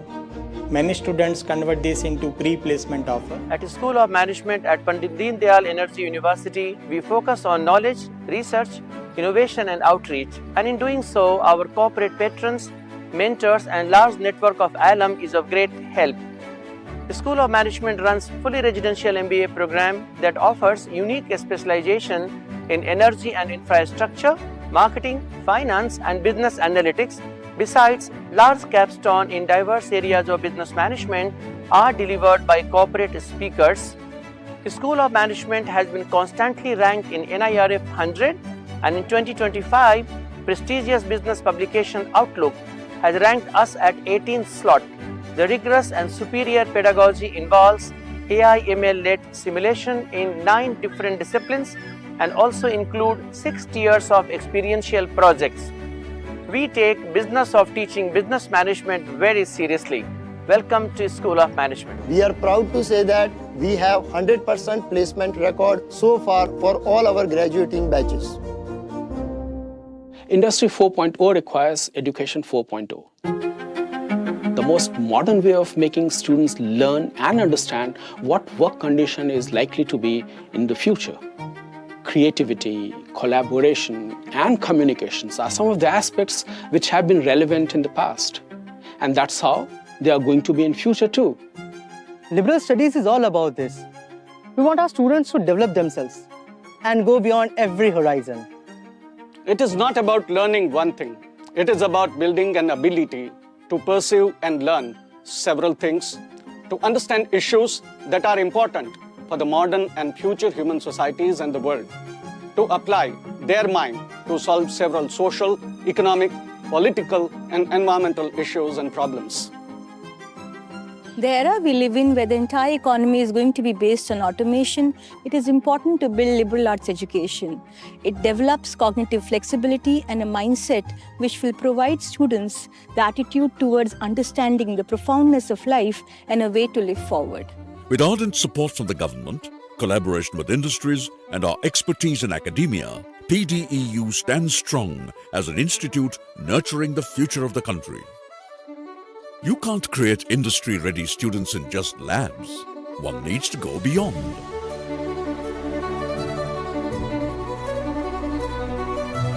With investments flowing, we have established 16 centers of excellence that provide unparalleled practical exposure. Maruti Suzuki has contributed 70 crores towards the establishment of IACE, which spans over 9,600 square meters. It is the go-to place for all things automobiles. In the field of additive manufacturing, we are breaking new ground with metal 3D printing. We can create components for various industries, including automotive and biomedical applications, using our 3D printer. Contributing to the vision of Atmanirbhar Bharat, we have established a 45 megawatt solar PV production line. To meet the global challenge for energy transition, PDEU is establishing several manufacturing skill set training. The solar PV panel manufacturing line will be the first of its kind in the globe to set up a manufacturing unit within the campus. And this is exactly what industry is looking for, and that is what makes PDEU unique in keeping our students industry ready. Moreover, we are also making remarkable strides through our other excellence centers for carbon capture and energy storage, and are coming up with a similar center for semiconductors.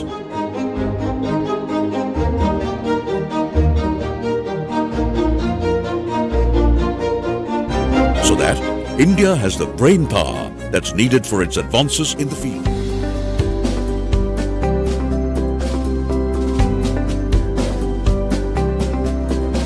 You can estimate the energy of places by the presence of the people. These are the guests PDEU has hosted since its inception.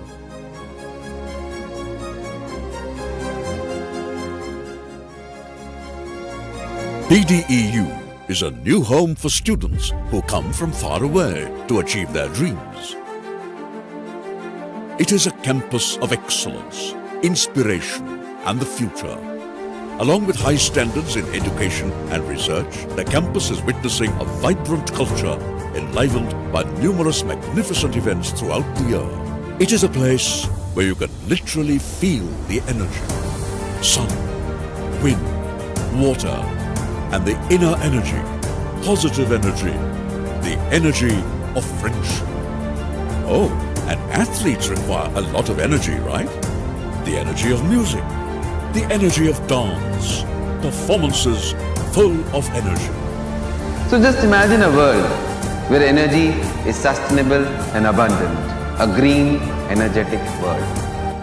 So are you ready to be a part of this journey? And how is the energy for that? PDEU, the world of research and University of Energy.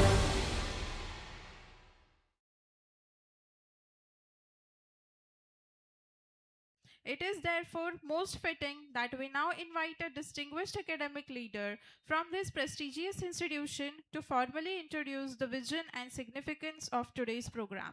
Before that, I invite Ms. Seema Mathiv ma'am to kindly felicitate Professor Anitbir Sarkar sir.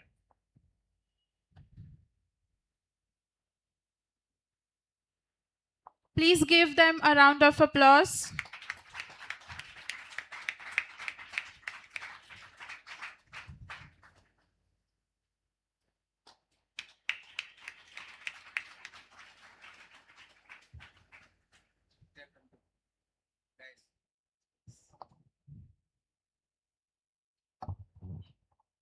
I invite Professor Anitbir Sarkar sir to give a significance of today's program.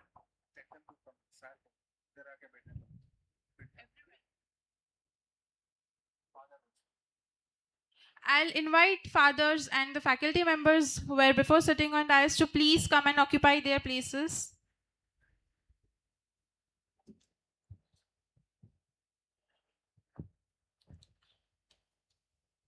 Good afternoon, all. This is the second time I'm standing in front of you to talk a little bit about the program, but I'll not go into that because I elaborated the program in the morning. I will take the quote which was talked by Father about the collaboration between industry and academia. And that is very significant. And that is the reason we are standing here. We are trying to make you more hands-on, and I believe on the same.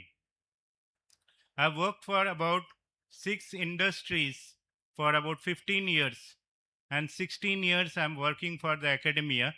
So I've seen both the sides, what is the expectation of industry and what academia can give.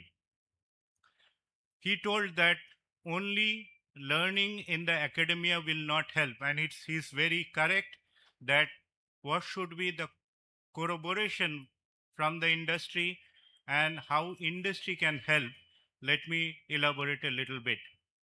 Whenever new students, new parents, new aspirants comes to PDU, my Director General asks them one question: is PDU an industry or an academia? So most of the people tell it is an academia, but his answer is that PDU today is an industry.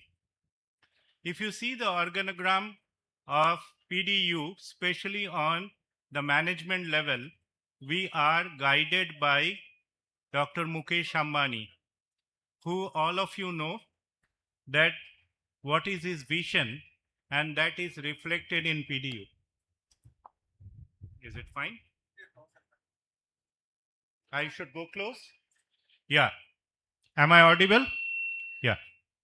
So Mukesh Ambani sir is our leader who is guiding the institute. We have many people from the industry and academia and from the government, because as you know, the earth breaking happened in 2007 under the leadership of Mr. Narendra Modi, that time who was the chief minister. And you will not believe that many of these works which we are doing, the report goes to PMO.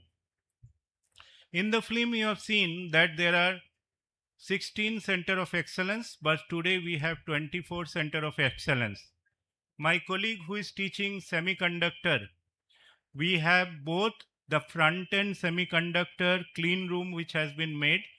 Some of the words may be going beyond you, but you can, as I told, you can always do Google.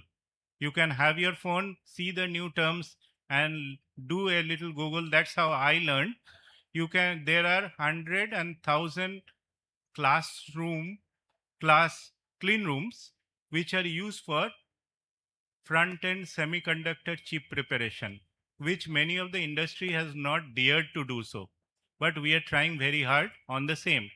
We have expert leaders who are working with Micron for packaging technology, and you will not believe that Micron sent their employees to PDU for training. That's a big thing.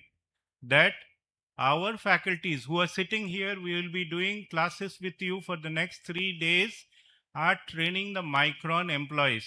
That's a big thing, showcasing that industry has come into the academia to ask for training, and they will be deployed in Sanand in Gujarat for doing the packaging technology. 20 of our students has already been employed in Micron, who has been trained in PDU. Those who are in oil and gas, I see it is lean and thin today, should know that we are specialists in the gas distribution sector. One of the companies, or many companies, recently Torrent Gas for the last 6 years, are actually doing their aspirants who are coming and joining, starting their orientation from PDU. And PDU is doing on that. We are also in many national boards like Ministry of Petroleum and Natural Gas Upstream, the PNGRB, which is on the downstream. We are also in the midstream. So we are occupying position in the government also. So as I told, it is a triple helix model where all of them are involved. When we design our curriculum, it is not only weighted by our faculties, but it is weighted by the faculties. I told them faculties because they are probably 16 to 17 year experience in the industry. They are also in our academic boards, and they validate the syllabus. What I want that in long run, you should be more hands-on. As father has told, do you know how to handle a hammer? I say many of us don't know how to put a fuse also. In the house, when the fuse goes off, we call an electrician to put on the fuse. We are not able to do on our own. This is what is hands-on. India need these type of people who can work. I also mentor a institutional which is funded by Department of Science and Technology in developing products. Can you develop a product tomorrow? You may be coming from arts background, doesn't matter. My son is also from arts background. But can you be hands-on on some technology which you can bring to the field, or can you be associated with that? And I think that is the role of National Skill Academy, where teaching will be less and more will be hands-on. That is our objective for the 3-month course, where you can handle instrument. Can you make a device? And that's what our esteemed faculties are sitting here to give you what these courses will be. It will be 40% theory and 60% will be hands-on. So I invite through a National Skill Academy, which is doing great job in Kerala, to bring people from various states to PDU to see how industry is coming up and what is your small role in becoming hands-on. I also congratulate National Skill Academy that they have taken a challenge. Can you be hands-on? Can you be employable? And as I told in the video, can you be deployable? There is something difference between employable and deployable, because in a 10 minutes interview, I can take you. But can you carry on forever? That is deployability. So we are looking for all of you to be deployable in a 3-month course, be more hands-on, prepare for the future, and be ready what our Prime Minister is wanting. So we have 24 Center of Excellence in PDU. Each are of mega scale. We have put 400 crores to make these centers. That's a huge investment which has come, and I want all of you through NSA take the leverage of the instruments which we are there and be ready for the industry, because we prepare people from the industry. I'm also very happy to see that you are also prepared for the soft skill. Believe me, I have taken many interviews from both the sides. I don't look into you what you know. I look into you what is your attitude, because in life 80% is attitude and 20% is knowledge. Knowledge can be gathered, attitude cannot. So build your positive attitude through these academies and be ready for the next generation engineering and arts. Thank you very much.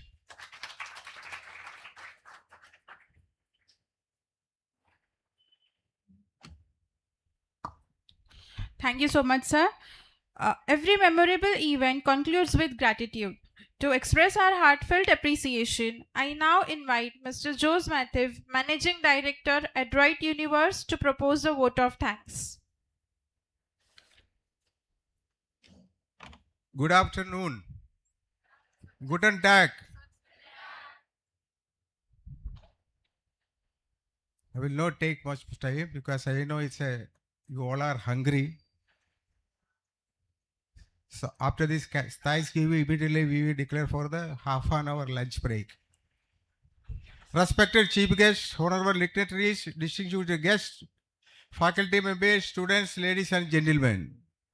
On behalf of the National Skill Academy, I extend my heartfelt gratitude to everyone who made today's inaugural programs a grand success. Our sincere thanks to Honorable Mr. Haibi Eden, MB, for inaugurating this program. Honorable Mrs. Suma Thomas, MLA, and Honorable Mr. Vinod, MLA. Both are not present here, but we are expecting post-lunch.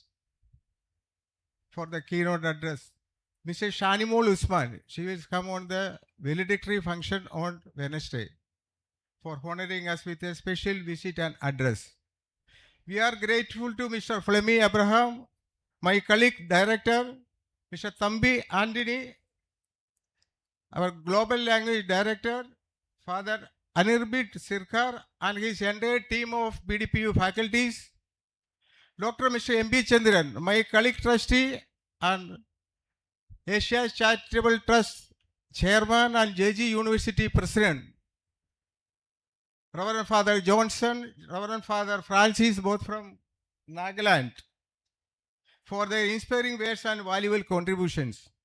A special and heartfelt welcome to our students from Nagaland who have traveled a long distance to be a part of this orientation program.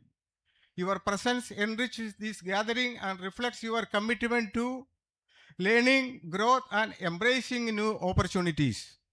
We hope you feel at home here in Kochi and wish you a rewarding and memorable journey with the National Skill Academy.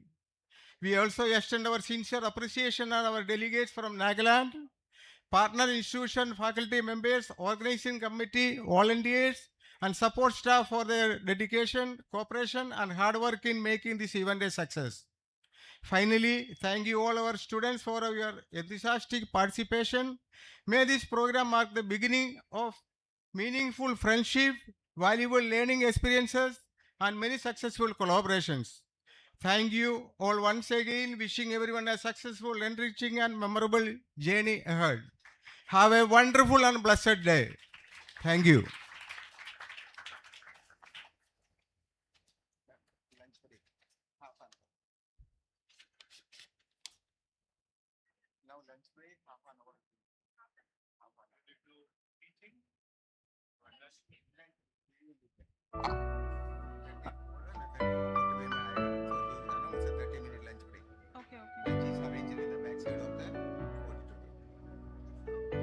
So you can go and have your lunch at backside of this auditorium. After half an hour, we'll meet here.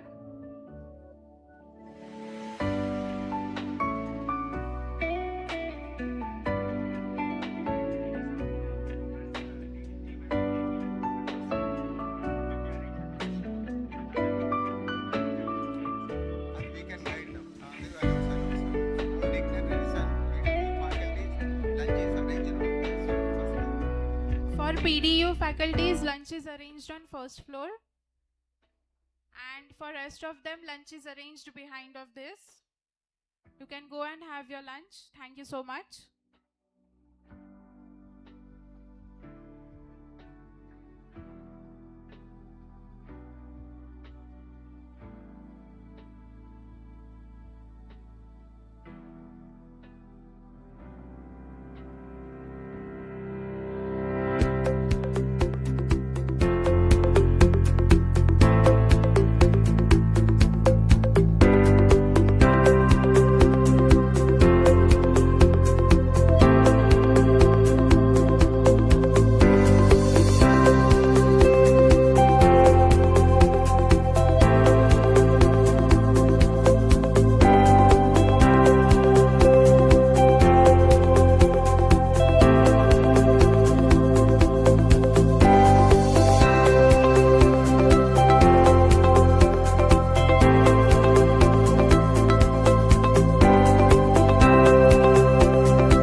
ദക്ഷിണേന്ത്യയിലെ നൈപുണ്യ വികസന പരിപാടിക്കായി Kochi national skill അക്കാദമിയും Pandit Deendayal energy യൂണിവേഴ്സിറ്റിയും ധാരണാപത്രത്തിൽ ഒപ്പുവെച്ചു.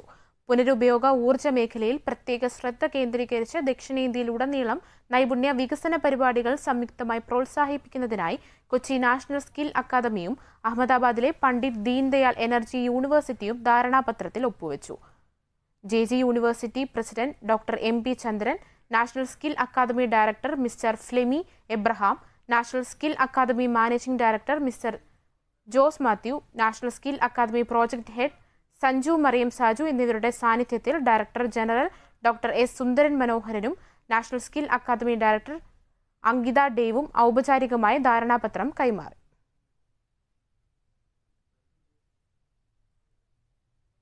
ദക്ഷിണേന്ത്യയിലെ നൈപുണ്യ വികസന പരിപാടിക്കായി കൊച്ചി നാഷണൽ സ്കിൽ അക്കാദമിയും അഹമ്മദാബാദിലെ പണ്ഡിറ്റ് ദീൻദയാൽ എനർജി യൂണിവേഴ്സിറ്റിയും ധാരണാപത്രത്തിൽ ഒപ്പുവച്ചു.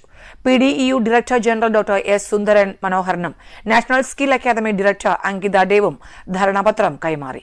ജെജി university president doctor M P. Chandran, national skill academy managing director Jose Mathew, director Flemy Abraham, professor Bhavani Singh Desai, professor Anibid Sircar, Sanju Mariyam Saju എന്നിവരും സന്നിഹിതരായിരുന്നു. ദക്ഷിണേന്ത്യയിലെ ഊർജ്ജ സാങ്കേതിക മേഖലകളിൽ തൊഴിൽ പരിശീലനം, ഗവേഷണം, നവീകരണം എന്നിവയിലെ സഹകരണത്തിനാണ് ധാരണ. ദക്ഷിണേന്ത്യയിൽ ഊർജ്ജ മേഖലയിൽ നൈപുണ്യ വികസന പരിപാടികൾ പ്രോത്സാഹിപ്പിക്കാൻ അഹമ്മദാബാദിലെ പണ്ഡിറ്റ് ദീൻദയാൽ എനർജി യൂണിവേഴ്സിറ്റിയും കൊച്ചിയിലെ നാഷണൽ സ്കിൽ അക്കാദമിയും ധാരണാപത്രം ഒപ്പുവെച്ചു. പുനരുപയോഗിക്കാവുന്ന ഊർജ്ജ മേഖലയ്ക്ക് പ്രത്യേക ഊന്നൽ നൽകി പദ്ധതികൾ പ്രോത്സാഹിപ്പിക്കാനാണ് ധാരണ.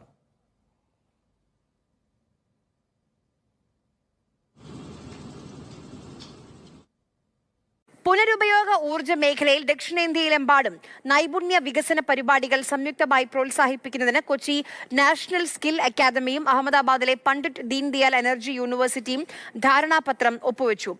ജെജി university president doctor M P. Chandran, national skill academy director Flemy Abraham, national skill academy managing director Jose Mathew, national skill academy project head Sanju Mariyam Saju എന്നിവരുടെ സാന്നിധ്യത്തിലായിരുന്നു ഈ ചടങ്ങ്. ദക്ഷിണേന്ത്യയിലെ ഊർജ്ജ സാങ്കേതിക മേഖലകളിൽ തൊഴിൽ പരിശീലനം, ഗവേഷണം, നവീകരണം എന്നിവ മുന്നോട്ട് കൊണ്ടുപോകുന്നതിനുള്ള ചുവടുവെപ്പാണ് ഈ സഹകരണം. क्या आप सोच रहे हैं कि आपके 12वीं कक्षा के बाद या आपके ग्रेजुएशन के बाद ऐसे कौन से फील्ड में आप जाएं जिससे आपको आगे जाके जॉब प्लेसमेंट्स बहुत ज़्यादा मिल सकें? तो अब नेशनल स्किल्स एकेडमी कोच्चि में खुल गया है. यहाँ पे आपको ट्रेनिंग दी जाएगी सोलर पैनल्स के बारे में, renewable energies, resources, bio green hazards, waste management, सब कुछ मैरीटाइम्स भी.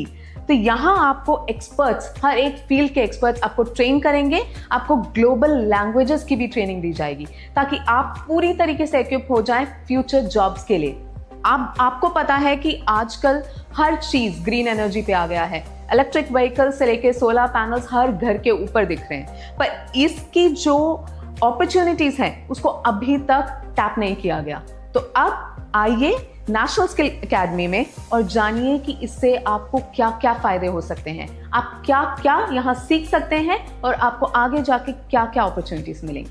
नेशनल स्किल एकेडमी के सर्टिफिकेशंस यूनिवर्सिटी एक्रेडिटेड और एफिलिएटेड हैं ताकि आपको यहाँ के कोर्सेज करने के बाद सर्टिफिकेट के साथ आप दुनिया के किसी भी कोने में जॉब ढूंढ सकते हैं. Hi, so are you someone who is looking forward to what to do in your career? Are you stuck at any point after your 12th, your graduation or your post-graduation? Or you want to pivot from what you have already selected? Now, National Skill Academy has opened doors in Kochi. Here you will be trained in courses that is most sought after, like renewable energy and resources like solar, like green hydrogen, like bio waste management and maritime. Here, all the courses are accredited and affiliated from university. You will be taught by the experts in each field, and you will also be given training in global languages, which equips you to go out abroad or either work in India with any language skill that you possess. All these courses are accredited and affiliated from the university, and you will be given hands-on training as internship outside Kerala as well. So at this point of time, you very well are aware that most of the houses in future will be equipped with solar panels, and you will be knowing someone or you're going to drive an electric car sooner or later. So one of the most biggest job opportunities that has opened up is for technicians in renewable resources energy management. Here at National Skill Academy, you will be given hands-on training from the experts in each field for solar panel installation, for energy management, for green hydrogen management, and even semiconductor technology. So National Skill Academy has opened in Kaloor, in the heart of the city, which is very well connected through metro and via every bus route. So National Skill Academy has opened doors in Kaloor, Ernakulam, Kochi. This place is very well connected through metro and via bus routes. So this academy is very spacious with integrated lab and all the hands-on training from all the experts you can ever get. Hi sir, welcome to the show. Sir, ഒരു university നടത്തുന്നുണ്ട്, അതിൻ്റെ കൂടെ ഒരു school നടത്തുന്നുണ്ട്, ഏകദേശം 15,000 students അതിലുണ്ട്. എന്നിട്ടൊരു academy തുടങ്ങാനുള്ള തീരുമാനം എവിടെ നിന്നായിരുന്നു? ഞാൻ കേരളത്തിൽ ഇന്ന് പോയിട്ട് 30 വർഷമായി. ഗുജറാത്തിൽ സ്കൂളും കോളേജും യൂണിവേഴ്സിറ്റിയൊക്കെ സ്ഥാപിച്ചു. അതിനു മുന്നേ ഞാൻ പബ്ലിക് സെക്ടറിലും പ്രൈവറ്റ് സെക്ടറിലും മൾട്ടിനാഷണലും ജോലി ചെയ്തിരുന്നു. അപ്പോൾ കേരളത്തിൽ ചില മാറ്റം 2-3 വർഷമായിട്ട് ചെയ്യുന്നുണ്ട്. ഇൻഡസ്ട്രിയലൈസേഷനും വേണ്ടിയിട്ടും കുറച്ച് പുരോഗമന പദ്ധതി ഗവൺമെൻറ് കൊണ്ടുവരുന്നുണ്ട്. അപ്പോൾ ഞാൻ വിചാരിച്ചു നമുക്ക് എഡ്യൂക്കേഷൻ ആണ് എൻ്റെ ഫോർട്ടെ, അത് കേരളത്തിൽ എന്തെങ്കിലും ചെയ്യാൻ പറ്റുമെങ്കിൽ ചെയ്യാമെന്ന് വിചാരിച്ചു. കേരളത്തിൻ്റെ പ്രൈവറ്റ് യൂണിവേഴ്സിറ്റി ബില്ലും കണ്ടു.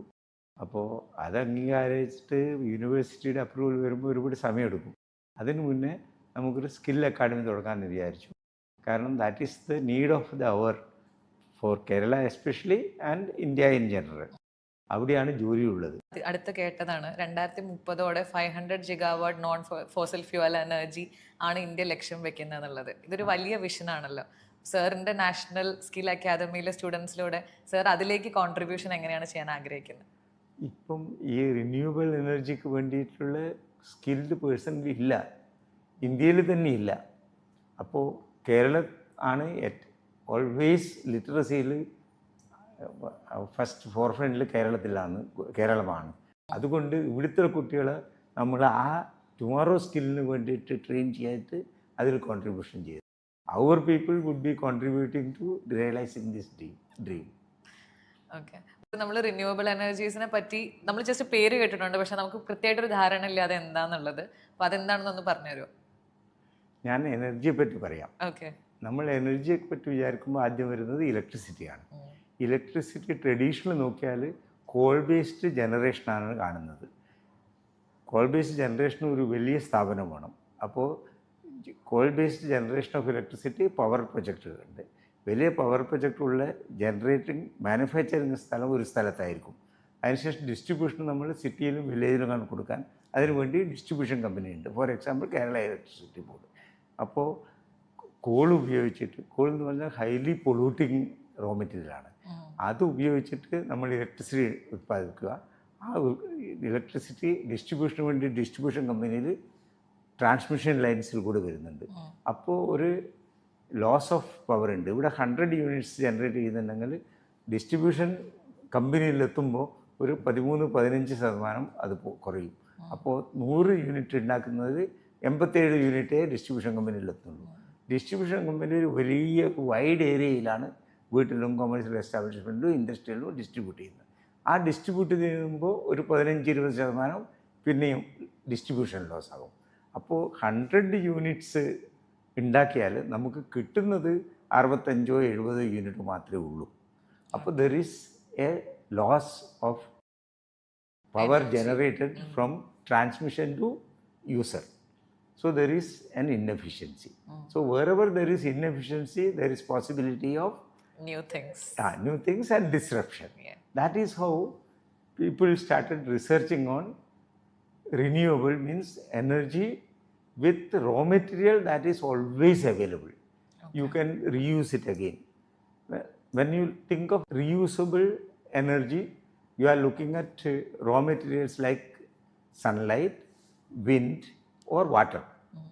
So you can create hydropower from water, you can create wind energy from wind turbines, and solar energy which is available throughout at no cost, even at your home.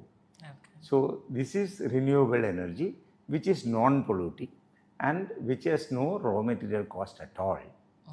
That is renewable energy, and that is where the world moves with the new central government policy of taking rooftop solar to every home by 2025.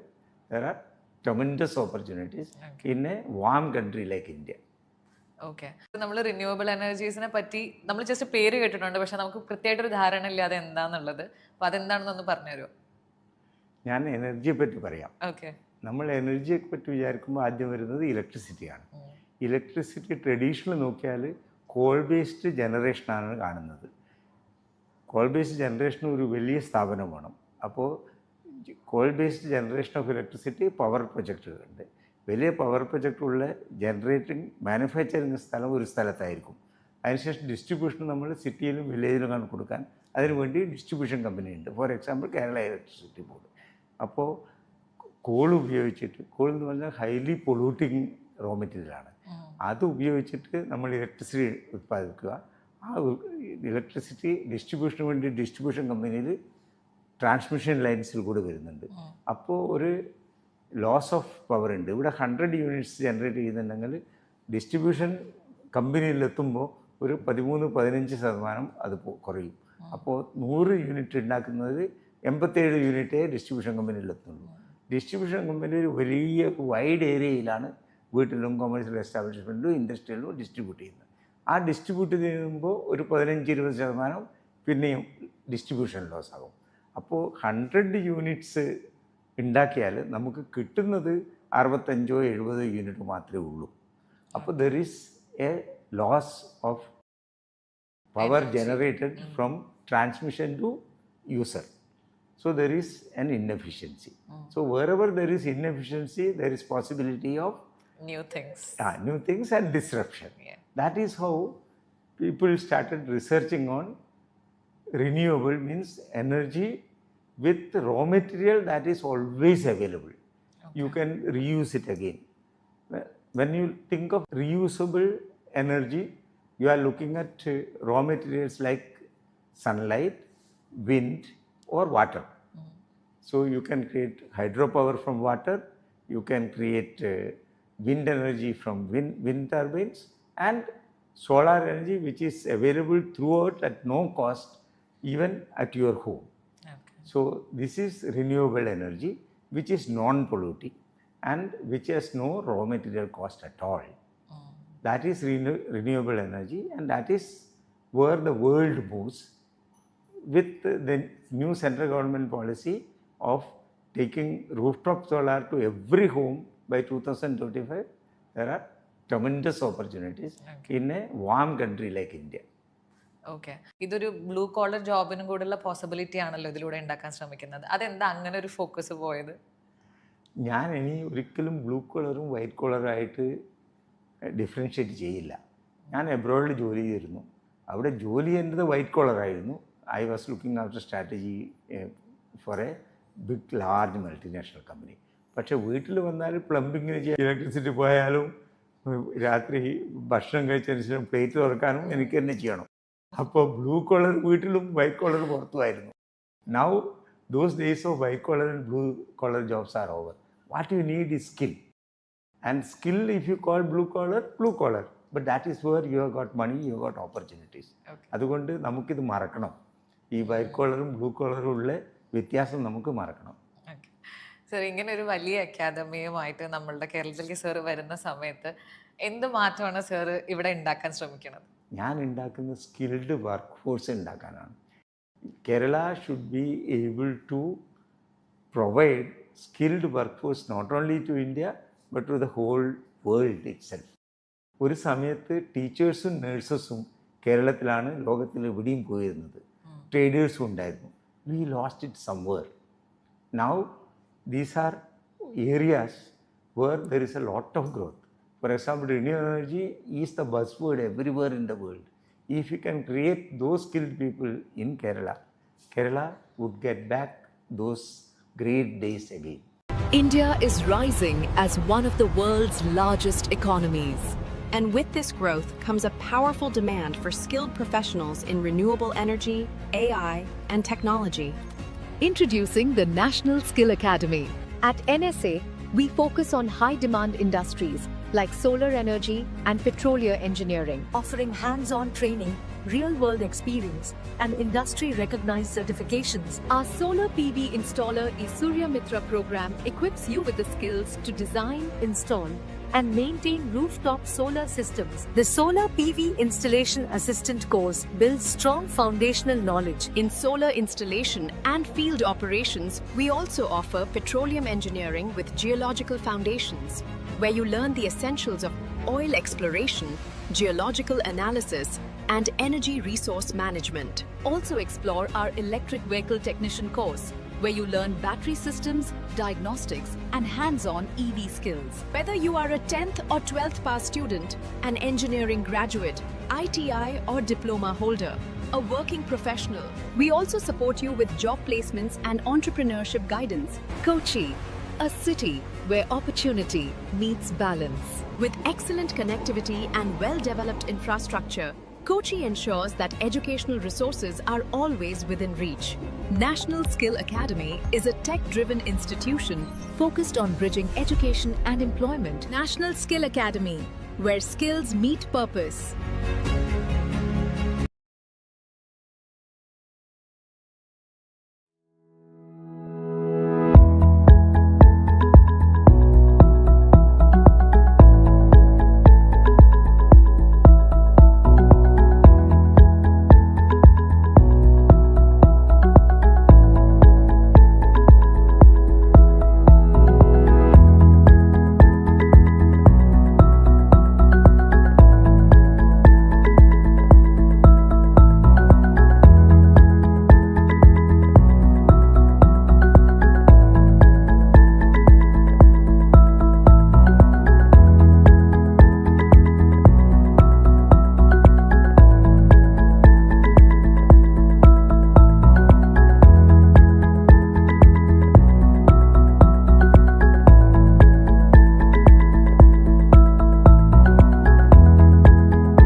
വിദ്യാർത്ഥിനികളെ,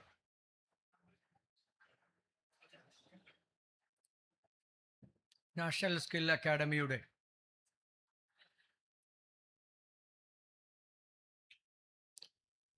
ഒരു പുതിയ ഫ്രാഞ്ചൈസിയാണ് ഇവിടെ പാലാരിവട്ടത്ത് എറണാകുളത്ത് ആരംഭിച്ചിട്ടുള്ളത്. ഒരു വർഷക്കാലം ഇന്ന് പൂർത്തിയാക്കുകയാണ്. നമ്മുടെ പുതിയ കാലഘട്ടത്തിന് അനുസൃതമായ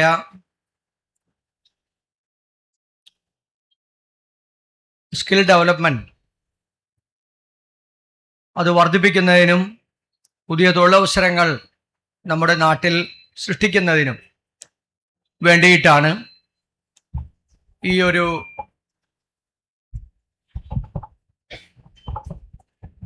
ഇൻസ്റ്റിറ്റ്യൂഷൻ ആഗ്രഹിക്കുന്നതും പ്രവർത്തിക്കുന്നതും. നമ്മുടെ രാജ്യത്തെ വിവിധ സംസ്ഥാനങ്ങളിലെ കുട്ടികൾ, ഇപ്പം നാഗാലാൻഡിൽ നിന്നുള്ള കുട്ടികളുണ്ട്, ഗുജറാത്തിൽ നിന്നുള്ള കുട്ടികളുണ്ട്, കേരളത്തിൽ നിന്നുള്ള നമ്മുടെ കുട്ടികളുണ്ട്. വിവിധ സ്റ്റേറ്റുകളുടെ ഒരു ഇൻട്രാക്ഷൻ കൂടിയാണിത്. അവരുടെ നേതൃത്വത്തിൽ ഗുജറാത്തിലും നാഗാലാൻഡിലുമൊക്കെ ഈ ഇൻസ്റ്റിറ്റ്യൂഷൻ നാഷണൽ സ്കിൽ അക്കാഡമിയുടെ പ്രവർത്തനങ്ങളും ഒക്കെ വളരെ ഭംഗിയായി നടന്നു വരികയാണ്. ഇന്ന് ഇതുപോലെ ഒരു സ്ഥാപനം കൊച്ചിയിലും ആരംഭിച്ച് നമ്മുടെ കുട്ടികൾക്ക് തൊഴിലവസരങ്ങൾ സൃഷ്ടിക്കപ്പെടുന്നതിന് വേണ്ടി ഓരോ മേഖലകൾ തിരിച്ച് അവർക്ക് പഠനത്തോടൊപ്പം തന്നെ അവരുടെ ട്രെയിനിങ്ങുകൾ നടപ്പിലാക്കാനും അത് പഠിക്കാനും അതിലൂടെ അവർക്ക് പണം സമ്പാദിക്കാനും അവരുടെ വിദ്യാഭ്യാസം അവരുടെ കഠിനാധ്വാനത്തിൻ്റെ അടിസ്ഥാനത്തിൽ അവർക്ക് ലഭിക്കുന്ന ആ വരുമാനം കൊണ്ട് അവരുടെ വിദ്യാഭ്യാസം പൂർത്തീകരിക്കാനും നല്ല തൊഴിലവസരങ്ങൾ ഉണ്ടാകാനും ഒക്കെ ഈ അക്കാഡമിയുടെ പ്രവർത്തനങ്ങൾ കൊണ്ട് ഉണ്ടാകുമെന്നുള്ളതാണ് നമുക്ക് മനസ്സിലാക്കാൻ സാധിക്കുന്നത്. ഇന്ന് നമ്മുടെ നാട്ടിൽ നിരവധിയായിട്ടുള്ള തൊഴിലവസരങ്ങളുണ്ട്. ആ തൊഴിലവസരങ്ങൾ നമുക്ക് ഏറ്റവും ഫലപ്രദമായി നമുക്ക് ഉപയോഗിക്കപ്പെടാനും കഴിയണം. നമ്മളെ സംബന്ധിച്ചിടത്തോളം കേരളത്തിലെ കുട്ടികൾക്ക് വൈറ്റ് കോളർ ജോബ് മാത്രമാണ് അവരുടെ മനസ്സിലുള്ള തൊഴിൽ എന്ന് പറയുന്നതിൻ്റെ ഒരു സങ്കല്പം നമ്മുടെ മനസ്സിലുള്ളത്. ഞാനിപ്പോൾ രാവിലെ പങ്കെടുക്കേണ്ട ഒരു പരിപാടിയാണിത്. നിങ്ങൾ കഴിഞ്ഞ ദിവസമൊക്കെ വാർത്ത ശ്രദ്ധിച്ചു കാണും. ഒരു മെഡിക്കൽ കോഡിംഗ് കമ്പനി നമ്മുടെ ഈ തൊട്ടടുത്ത് തന്നെ പാലാരിവട്ടത്ത് 800ഓളം വിദ്യാർത്ഥികളെയാണ് 800ഓളം ജീവനക്കാരെയാണ് ഒരു നോട്ടീസ് കൊണ്ട് പിരിച്ചുവിട്ടത്. 5 വർഷക്കാലം 4 വർഷവും 5 വർഷവും ഒക്കെ ജോലി ചെയ്യുന്ന കുട്ടികളാണ്. മെഡിക്കൽ കോഡിംഗ് ഒരു കുട്ടിക്ക് ആ മെഡിക്കൽ കോഡിംഗ് പാസ്സാകണമെന്നുണ്ടെങ്കിൽ ഒരു എക്സാമിനേഷൻ്റെ ഫീ എന്ന് പറയുന്നത് 70,000 റുപ്പീസാണ്. 2 പ്രാവശ്യമാണ് ആ പണമടച്ചാൽ അവർക്ക് ആ എക്സാമിനേഷനിൽ പങ്കെടുക്കാൻ കഴിയുകയുള്ളൂ. 2 പ്രാവശ്യം 70,000 രൂപ അടച്ചാൽ. അത് ഫെയിലായാൽ ആ പൈസ പോകും, വീണ്ടും റിപ്പീറ്റ് ചെയ്യേണ്ടി വരും. അപ്പം അങ്ങനെ ഫസ്റ്റ് ചാൻസിലോ സെക്കൻഡ് ചാൻസിലോ ഈ മെഡിക്കൽ കോഡിംഗ് പരീക്ഷയിൽ പാസ്സായ ആ 800 കുട്ടികൾ US ബേസ്ഡ് ആയിട്ടുള്ള ഒരു കമ്പനിയിലാണ് അവർ ജോലിയെടുക്കുന്നത്. അവർക്ക് വേൾഡ് വൈഡ് ആണ്, പല സ്ഥാപനങ്ങളുണ്ട്. UP-യിലുണ്ട്, കർണാടകയിലുണ്ട്, അവർക്ക് കേരളത്തിലുണ്ട്, വിവിധ സ്റ്റേറ്റുകളിൽ അവർക്ക് അവരുടേതായ ഓഫീസുകളും ജീവനക്കാരും ഉണ്ട്. അവരൊരു സുപ്രഭാതത്തിൽ പറയുകയാണ്, ഞങ്ങൾക്ക് ഈ 800 പേരെ വേണ്ട, ഞങ്ങളുടെ വർക്ക് കുറവാണ്. അപ്പോൾ 4-5 വർഷം ജോലി ചെയ്ത കുട്ടികൾ പിരിച്ചുവിടപ്പെട്ടു. ഞാൻ ആ സമരത്തിലായിരുന്നു അവരോടൊപ്പം. ഇങ്ങോട്ട് വരേണ്ട സമയം ഞാൻ അവിടെ ശ്രീ ഹൈബി ഈഡനും ഉമാ തോമസും ഉൾപ്പെടെയുള്ള ആളുകളോടൊപ്പം അവരുടെ പ്രൊട്ടസ്റ്റിൽ കൂടി ഞങ്ങൾ പങ്കെടുത്തു. ഇന്നിപ്പോൾ ലേബർ കമ്മീഷണർ എല്ലാവരും വന്നു, അവരായിട്ടൊരു ഡിസ്കഷൻ ഉണ്ടായിരുന്നു, അവരുടെ ലീഗൽ അഡ്വൈസർ ഉണ്ടായിരുന്നു. 10-ാം തീയതി മന്ത്രിയുമായി ബന്ധപ്പെട്ട ചർച്ചകൾ. ഇപ്പം നമ്മുടെ തൊഴിലവസരങ്ങൾ നിരവധി സ്ഥലങ്ങളിൽ സൃഷ്ടിക്കപ്പെടുന്നുണ്ട്.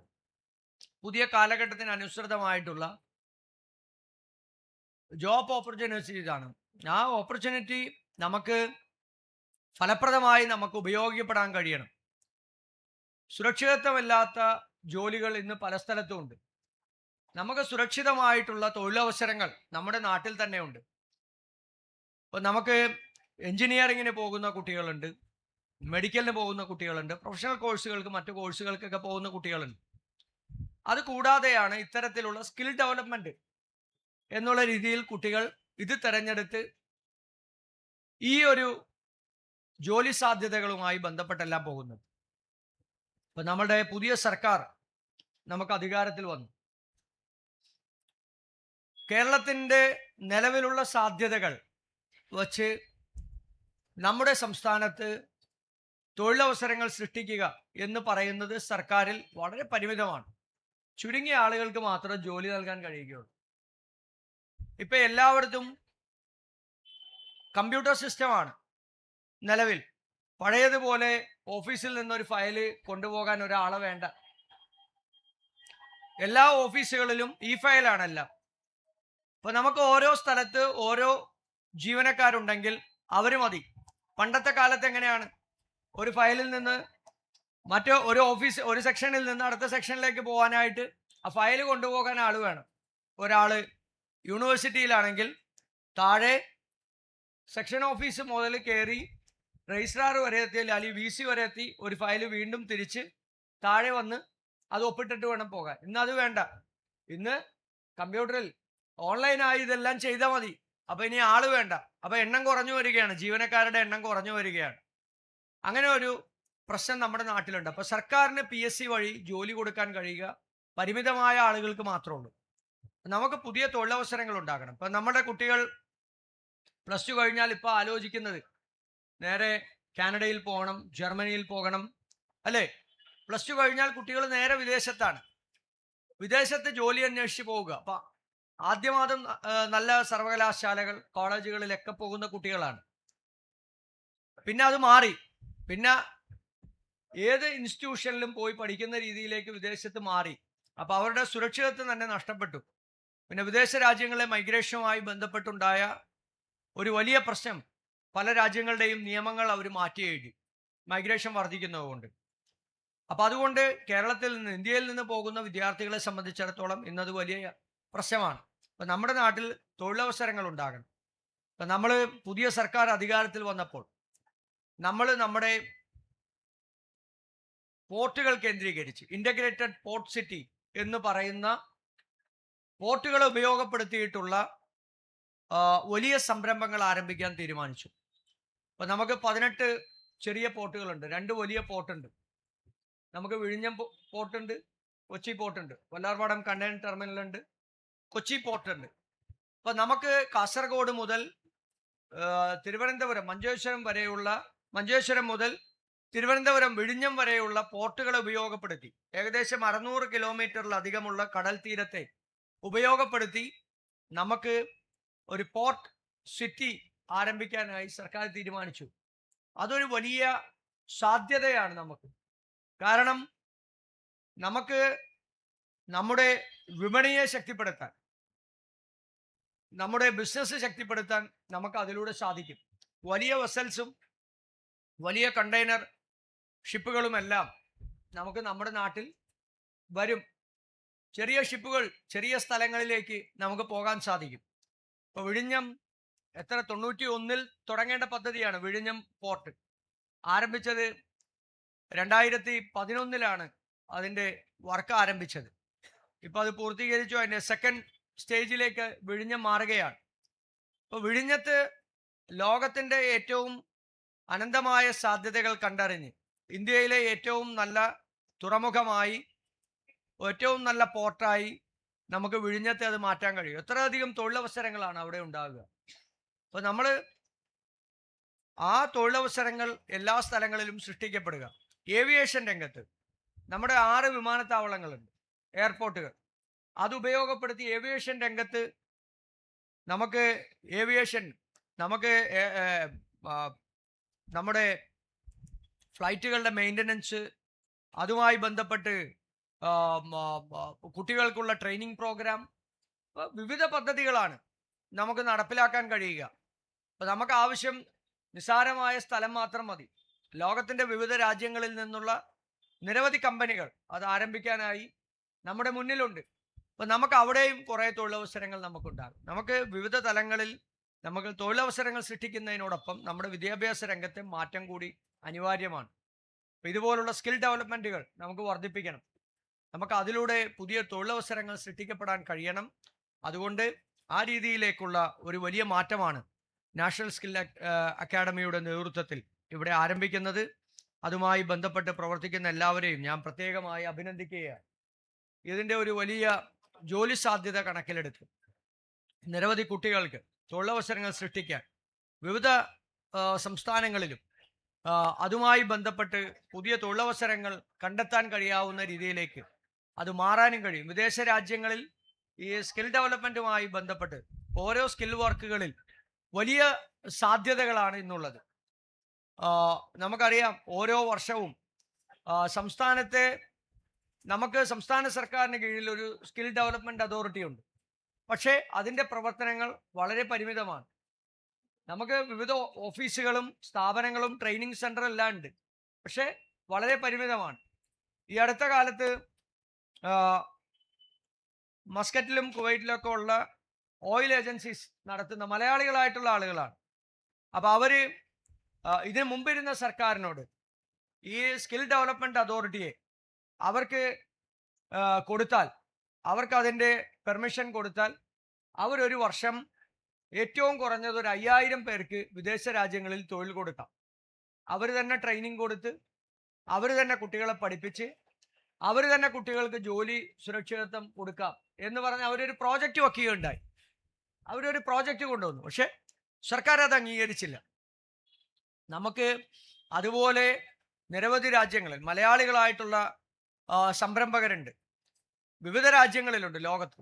അപ്പോൾ അവർക്കൊക്കെ വിവിധ തലങ്ങളിൽ അവർക്ക് ജോലി ആവശ്യമുള്ള, ഇപ്പോൾ ഓയിൽ ഫീൽഡിലാണെങ്കിലും അല്ലെങ്കിൽ മറ്റേതെങ്കിലും കൺസ്ട്രക്ഷൻ ഫീൽഡിലാണെങ്കിലും വേറെ ഏത് രംഗത്താണെങ്കിലും അവർക്ക് ചെറിയ ചെറിയ ജോലികൾ ചെയ്യാനായി നിരവധി ആളുകൾ, നല്ല വരുമാനമുള്ള ജോലികൾ ചെയ്യാനായിട്ടുള്ള ആളുകളുടെ ലഭ്യത കുറവുണ്ട്.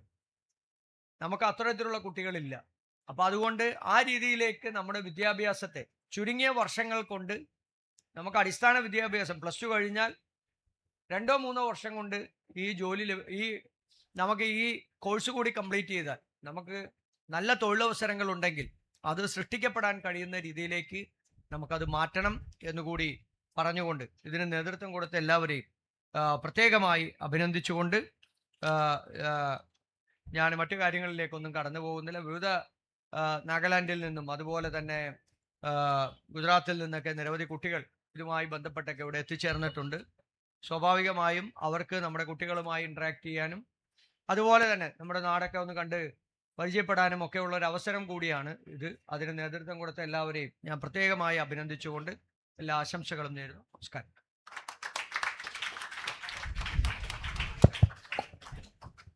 Thank you so much, sir. Thanksgiving night. I request the director, Flemmy sir, to come forward. തിരക്കുള്ള സമയത്തും സമയം കണ്ടെത്തി നമ്മളുമായിട്ട് ഇത്രയും ടൈം ചെലവഴിച്ച പ്രിയ ബഹുമാനപ്പെട്ട MLA മുഹമ്മദ് ഷിയ സാറിനോടുള്ള പ്രത്യേക നന്ദി ഞങ്ങൾ അറിയിച്ചുകൊള്ളുന്നു നാഷണൽ സ്കിൽ അക്കാദമിയുടെ നേതൃത്വത്തിൽ. Thank you so much. Thank you.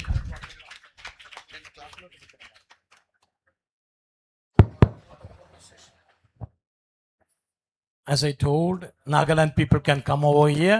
The MLA is for them. It is അവർക്ക് MLA എന്ന് പറഞ്ഞാൽ അൺഅപ്രോച്ചബിൾ ആണ്. അവർക്ക് ഇങ്ങനെ വന്ന് കയറി കഴിഞ്ഞാൽ പിന്നെ കിട്ടാറില്ലെന്നാണ് പറയാറ്. Please come forward.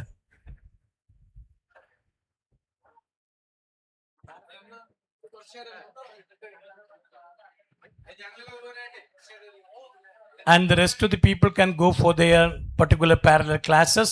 It will be continued. You can go to say your own separate classes for semiconductor, personality, and petrol and gas, oil and gas, and all those classes. It will be continued, okay, for an hour. And we will gather together for the concluding ceremony.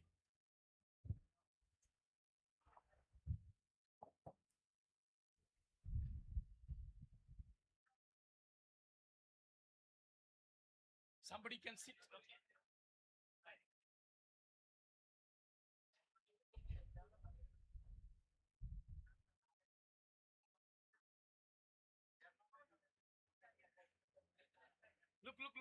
Look at the face. That's fine. Everybody.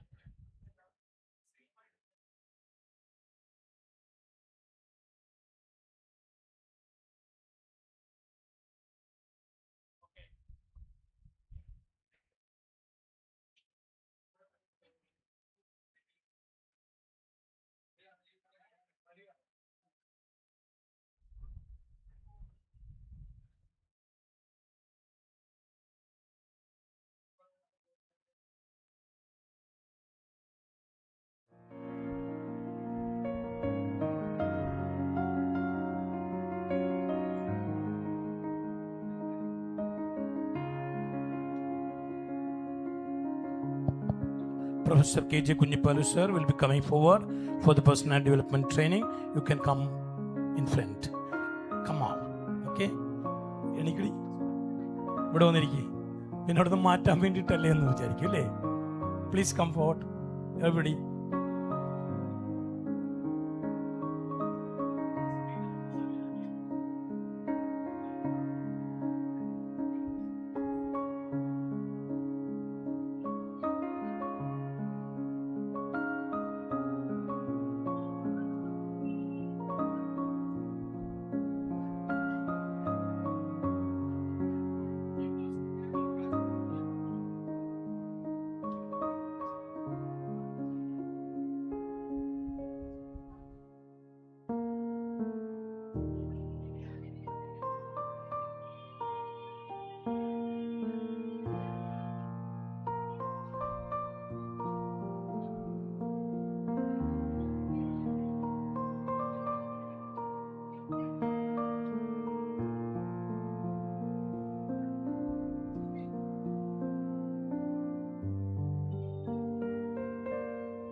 Hello.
Some leaders inspire through speeches, others inspire through years of dedicated public service.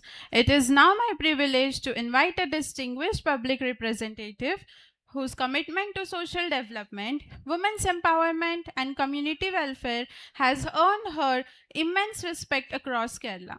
Ladies and gentlemen, please welcome the Honorable Deputy Speaker of the Kerala Legislative Assembly, Mrs. Shanimal Usman, to deliver the special address. First, I would like Mr. Chandran sir to felicitate her.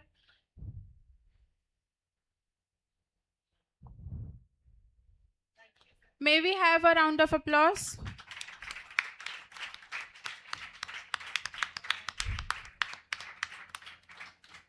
Now I invite her to share few words with us. Chandran sir is sharing.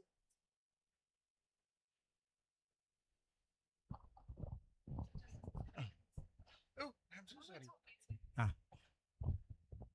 It's an honor, privilege, and our fortune to have our Deputy Speaker amongst us. We would invite her to come and bless us with a speech. Thank you.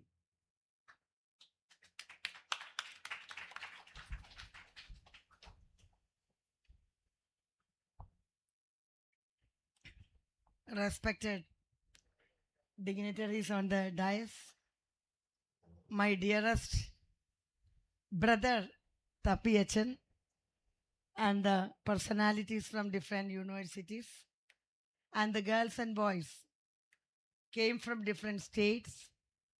Anyway, I'm very happy to be here in this vibe situation here. Now the Gen Z word is vibe. Am I right? So I'm very happy to be here for a few time.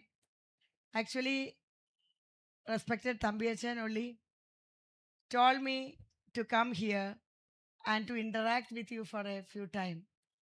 I heard about this National Skill Academy, and I was very curious to know about this academy.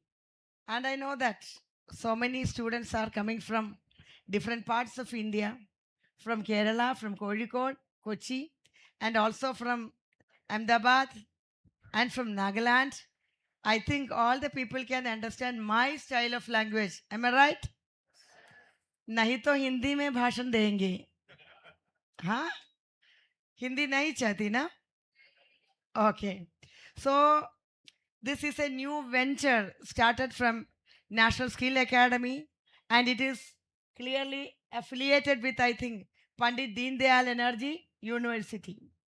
And so, and they are doing a very revolutionary work in the education field.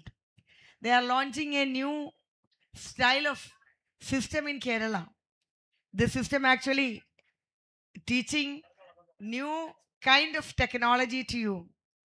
The people coming from different parts of India is with high expectation.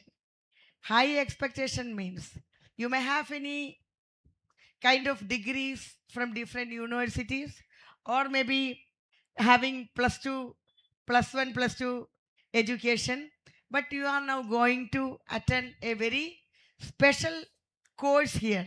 That is, I heard that drone technology is #1 here, no?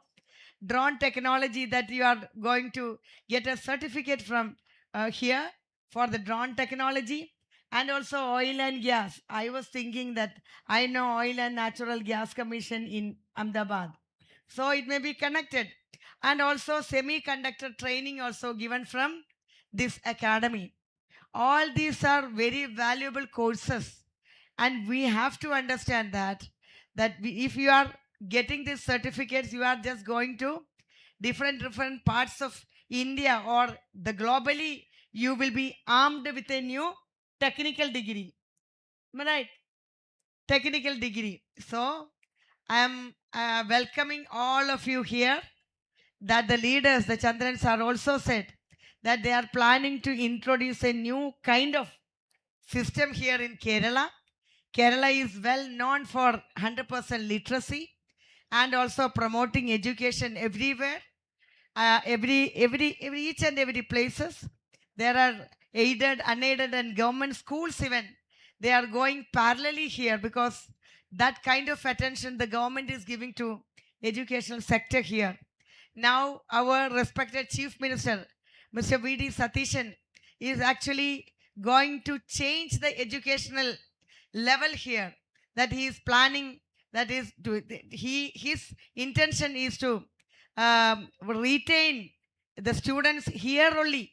People are going outside Germany or some other places. Not I'm telling about Germany. Foreign places not getting good education here, and also good lifestyle also. Now the Gen Zs are thinking about all these things. So the government is, now the Chief Minister is propagating the same thing. That is every kind of education. The foreign universities will come to Kerala universities. So you are giving a very wonderful course because this is a basic education, I think. This drone technology, if we are getting a degree in BTech also, we have to attend such courses. So you have to get a very good certificate from this drone technology from here, and many kinds of oil and gas, and also semiconductor, everything. And I heard this time, Chandra sir, you already told that this time all the poor students are getting free coaching from here. That is a service-minded motive of this institution, I think. All are committed here. I'm seeing many people from Reverend Father and also priest from Nagaland also. Nagaland, I also know. Nagaland is a wonderful place. But Nagaland people must come to Kerala also. Must come to Kerala also. You have to see Kerala, how Kerala is going. What is the future of this state? I mean, wherever we are, actually we are from every sectors of our country, people are coming here for job also. So this is a wonderful thing that you are giving this time. And now this is an orientation course only. Different people from different walks of life coming here and giving a little speech and all. Educationalists also come here, and people representatives also come here for giving a few small talks. But you will be coming after getting this orientation course. I'm sure that you people will come here for the 3 months courses. Then after that you will be getting the certificate and going to get good jobs. Now I am praying for you all for getting a good job, and every best of luck in your life and everything, and a warm welcome to Kerala and also this place of Kochi also. Thanking you. I'm thanking all of the dignitaries here, and the people, the professors came from different universities, especially to Thambiyachan. Thank you all.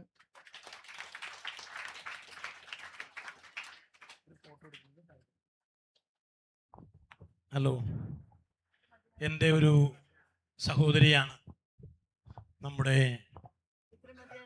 Deputy speaker. ഈ deputy speaker ഗവൺമെൻറ്റിൻ്റെ, V D Satheesan ഗവൺമെൻറ്റിൻ്റെ ഒരു പ്രത്യേകതയാണ്, ഒരു variety concept, ഒരു innovative concept. കഴിഞ്ഞ ദിവസം ഒരു വർത്തമാനം പറയുണ്ടായി ഡെപ്യൂട്ടി സ്പീക്കർ. ഞാൻ ഡെപ്യൂട്ടി സ്പീക്കർ ആയതിൻ്റെ പേരിൽ എൻ്റെ കോൺസ്റ്റിറ്റ്യുവൻസിയിലേക്ക് എനിക്ക് ചെയ്യാതിരിക്കാൻ പറ്റില്ല. I will have to do that. That means that's a newest concept. I am from a constituency, Arur, and I became a deputy speaker. That doesn't mean that I should not do anything over there. I should not have a partiality towards my consistency. That's a wonderful concept. And never ever, so far, no speaker would have made such an awareness to the public that I am also a part of the constituency. They are my people too. These Nagaland people have never seen a MLA or MP nearest to them, and the deputy speaker is over here. That made them very happy. They would love to make a photo with you, madam. And in the name of all, especially Chandran sir and NSA team over here, I would love to say a great gratitude towards our own most glamorous, ഇനി വല്ലതും പറയണ, വളരെ സ്നേഹമുള്ള, വളരെ എളിമയുള്ള, ഞങ്ങൾ തമ്മിൽ ഒരുപാട് വർഷത്തെ പഴക്കമുണ്ട് സ്നേഹത്തിൽ. അപ്പം അതുകൊണ്ട് തന്നെ എപ്പോഴും കൂടെയുണ്ട്. എന്തെങ്കിലും ഒരു ആവശ്യമുണ്ടെങ്കിൽ ഞാൻ വിളിച്ചാൽ ഉടനെ അപ്പുറത്തിലക്കിൽ നിന്ന് എന്താ വെച്ചാൽ കാര്യം, ഞാൻ ഇപ്പോൾ വരുന്നത് തുറവൂരിൽ നിന്ന്, 15 മിനിറ്റേ ഉള്ളൂ ഇവിടെ, ഇത് കഴിഞ്ഞ് പിന്നെ അങ്ങോട്ട് പോകണം. തുറവൂർ എവിടെയാണെന്ന് എനിക്ക് അറിയാൻ പാടുമെന്ന് എനിക്കറിയില്ല, കുറേ അകലെ, അവിടെ നിങ്ങളുടെ ഓടി വന്ന് ഇനി തിരിച്ചങ്ങോട്ട് പോവുകയാണ്. അപ്പോൾ എല്ലാത്തിനും എല്ലാവരുടെ പേരിലും ഈ സമയം ചിലവാക്കി ഇവിടെ വന്നതിന് സ്നേഹത്തിൻ്റെ ഭാഷയിൽ എല്ലാവരുടെ പേരിലും നന്ദി പറയുന്നു. Nagaland people, come forward please for the photo session.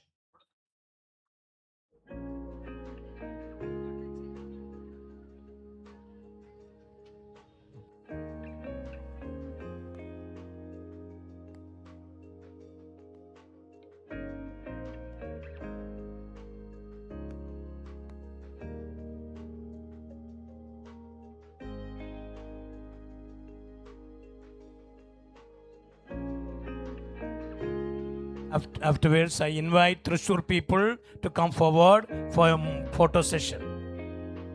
Afterwards.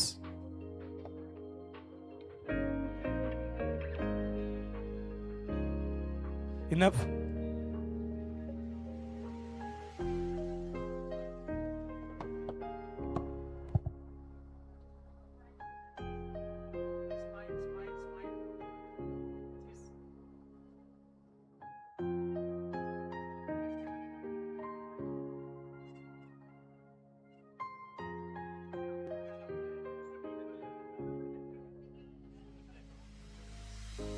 Please come, Thrissur people, come forward, or else she wants to go, move. Come, move.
A photo session for Father Nitin and all. Please come forward.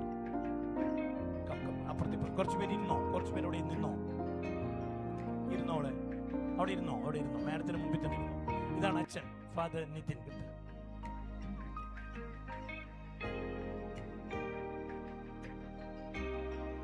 Photos please, you go for. നീ ഫ്രണ്ടിൽ പോ, അപ്പുറം ഇപ്പുറം പോയിക്കോ, കുറച്ച് പേര് ഇരുന്നോ.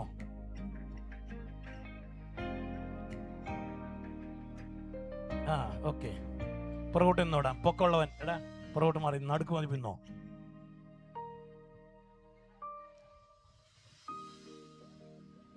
അവിടെ നിൽക്കാൻ പറ്റുമോ നോക്ക്.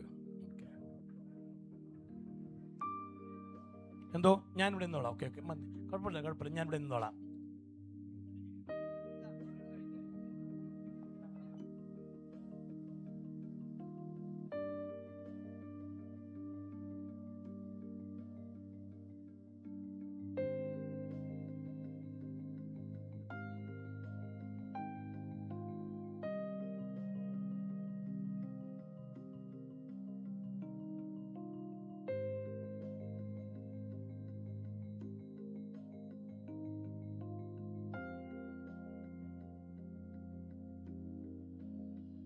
This is coffee time. We can go and have a tiffin and come back.